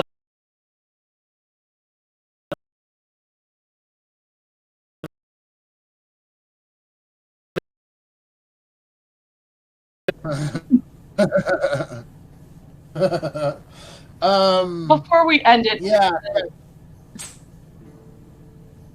good times, everyone. And all that jazz. Before we end it, though, I kind of want to briefly ask to make sure we recap any missing things we're trying to do here. So, currently we're at Daddy's supervisor's house. And I feel like we got info to move us along out of the house. Is my understanding. I'm not sure if we quite got it. Huh? Solitude. Thank you. Yeah, we got documents. We still sorry. He could go to Solitude. I was going to list stuff off, but people tell me, go for it. That was all my point was. I was like, can we list all the things? You go on with your list. Shut up, DM. Go. Okay. The other one was... oh my god. Okay, the other one was... Oh yeah, alright. Yes, we will get you the tacos. I promise. We're not going to leave the place till we do it. We'll make tacos. I was tacos. That's what all of Bill Cosby's victims thought, you know? They were like, I was promised a box. Oh my god. And we all know what happened to those tacos that Amber heard. Yeah. All those tacos that Johnny Depp slaved over, you know? She just threw them against the wall and soaked them in vodka. Vodka tacos? Ooh. And emptied them all over the bed. Oh Do you not no. know that Amber Heard? You not know, you need drama? Yeah, that was an inside joke, I guess, but you should watch the trial. It's been a lot of fun. It's nonsense. Honestly, I've been watching.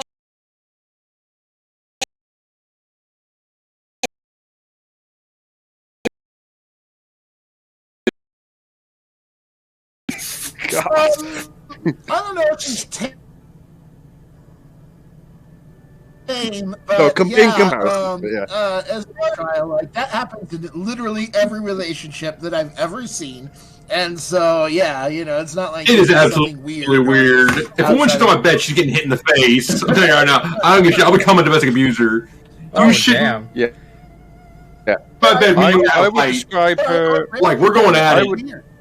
That's why I'm staying out of all that shit to begin Yeah. with. Like, oh, you it's know? Like, so I on. I would describe her as abusive, and I would describe my wife as unhinged.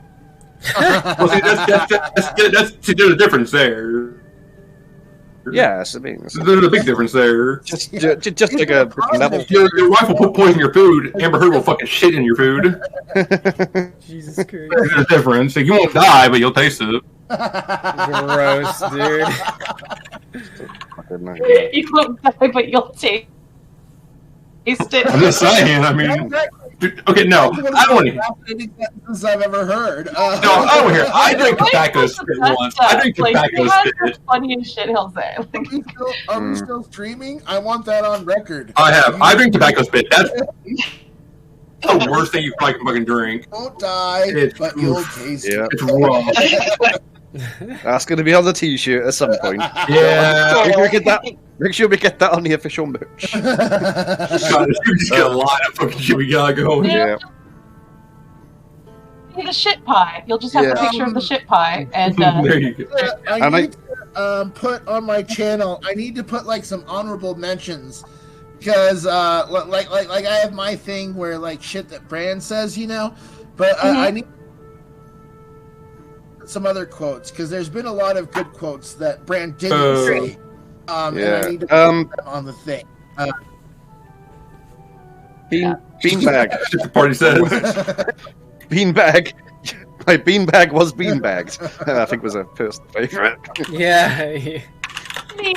I'll put it on note. There's a long list. My first thought is, there's a lot of tucking, but it's not on the rope, and that's what Zay said.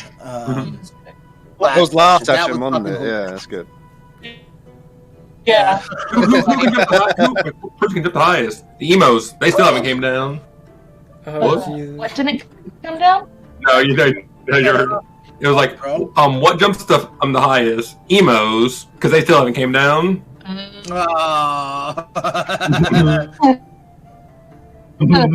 That's what we paused for. Was that fucking pun and shitty? Absolutely. That's classic right there. How dare you? How dare you, sir? How dare you, sir? How dare you? Yeah. Oh, I missed how dare you. It's so good. Sorry, I mean, Daddy DM. Yeah. I want to know, did you have like any intention initially of letting the party have the school, or did this finally wear you down? Of course he did. That's a good question. Yeah. Because it seemed like you were like not going to allow it at first, and then it's like, you know, it's just, they kept chipping away. Yeah. Anything like that? That's my guess.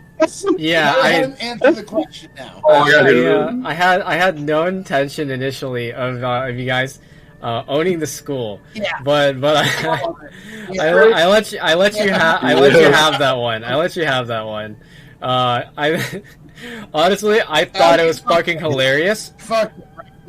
But you know, it's actually funny that you mentioned that though, because you guys think that you fucked me, but it actually gave me an idea for a side quest that you guys can pursue as a result of now you know, having the magic school of wizardry in Rubica. Ooh, yeah. And so like yeah. DM inspiration. Yeah. I was like, good job, Shabina. Yeah, I was like, this actually sounds fucking sick. You know what? Yeah, you are the dean now. Well, because you don't realize how powerful what we just did was. Because all the spells, all the transportation stuff, and then with Shabina's ability to teleport anywhere the fuck we want to go, like, forget it. Yeah, it kind of like seems like Shabina is the chosen one. She's like connected to these magic circles. She's literally a daughter to us all. Yeah. And we all owe her money and nachos. She's got this whole background now with the tacos, dude. Get it right. Yeah. Kill us all. She's like the most super powerful character when this is all done. It's gonna she owns everything. She's got everything. Portals. Oh. Who knows what? Can you imagine with the portals? Like you put half their body in and then turn the portal off and they're just split in half. Man, real torture stuff. Yeah, that can happen. Okay, I didn't think about that, but okay. That is a thing that can happen. Yeah. Because you told me that the portals have switches and on and off switch, so I know that can happen. Yep. Yeah, you could also teleport inside of a wall. That is also possible. Oh, interesting. Okay. Yeah. Good to know if we get invaded. Universe laws, like where we roll like a D100 and see if we teleport in something good or something bad. That sounds like fun. Yep, that's kind of what the D100 is for. So like there's like all sorts of things that could happen to you when you teleport. You know, and don't worry, one does not mean that you teleport inside of a wall. Hold on. Can I do something? So we're literally going to have a game of teleport roulette at some point. Yes! Can we do teleport roulette? That would be so much fun. Oh, God. Yes. Awful? Yes. I want to do something awful. Okay. We're all celebrating, right? Uh-huh. I'm going to bust out an ampule of Bliss, and I'm going to huff it right in front of everyone. Oh, my God. Okay. So you see Brand as he cracks open an ampule and takes a big whiff of that white vapor. You see his eyes turn jet black, and you see the 9 circles oscillate in his eyes. And you know the role, Brand. Yep, that's right. Yeah, I do. Yeah. I hope I fail this one. God damn it. I succeeded. Yep, you 100% succeeded. You're just high as fuck, and you get the normal benefits you normally do from Bliss. God damn it. I am so elated right now. Yeah, you're having a good time. You're tripping balls over there. Yeah, and I bust out an ampule of Bliss, and I start to follow us along in a nice tavern song, as it were. Okay. Never know how much I love you. Never know how much I care. When I put your arms around me, I get that fever. It's so hard to bear. You give me fever.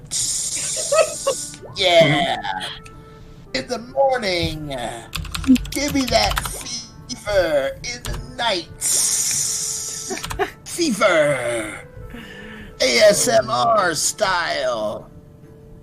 Oh my goodness. Fever all through the night.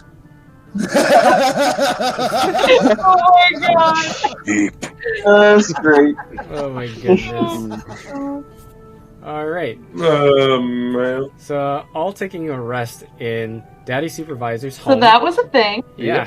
Getting high off of That's Bliss. in the canon now. You can't Yeah. take it out of the book. Yeah, that is 100% canon. It's written in the books. Yeah. Yep. And now that you all have a new lead to a lab in Rubica, it's one of Solitude's labs, the research and development lab specifically. You have a lead now as to what exactly is happening in the city of Rubica, and getting that much closer to the root of the operation. What will await you at this lab? Find out next time on Misery and Bliss. Misery and Bliss.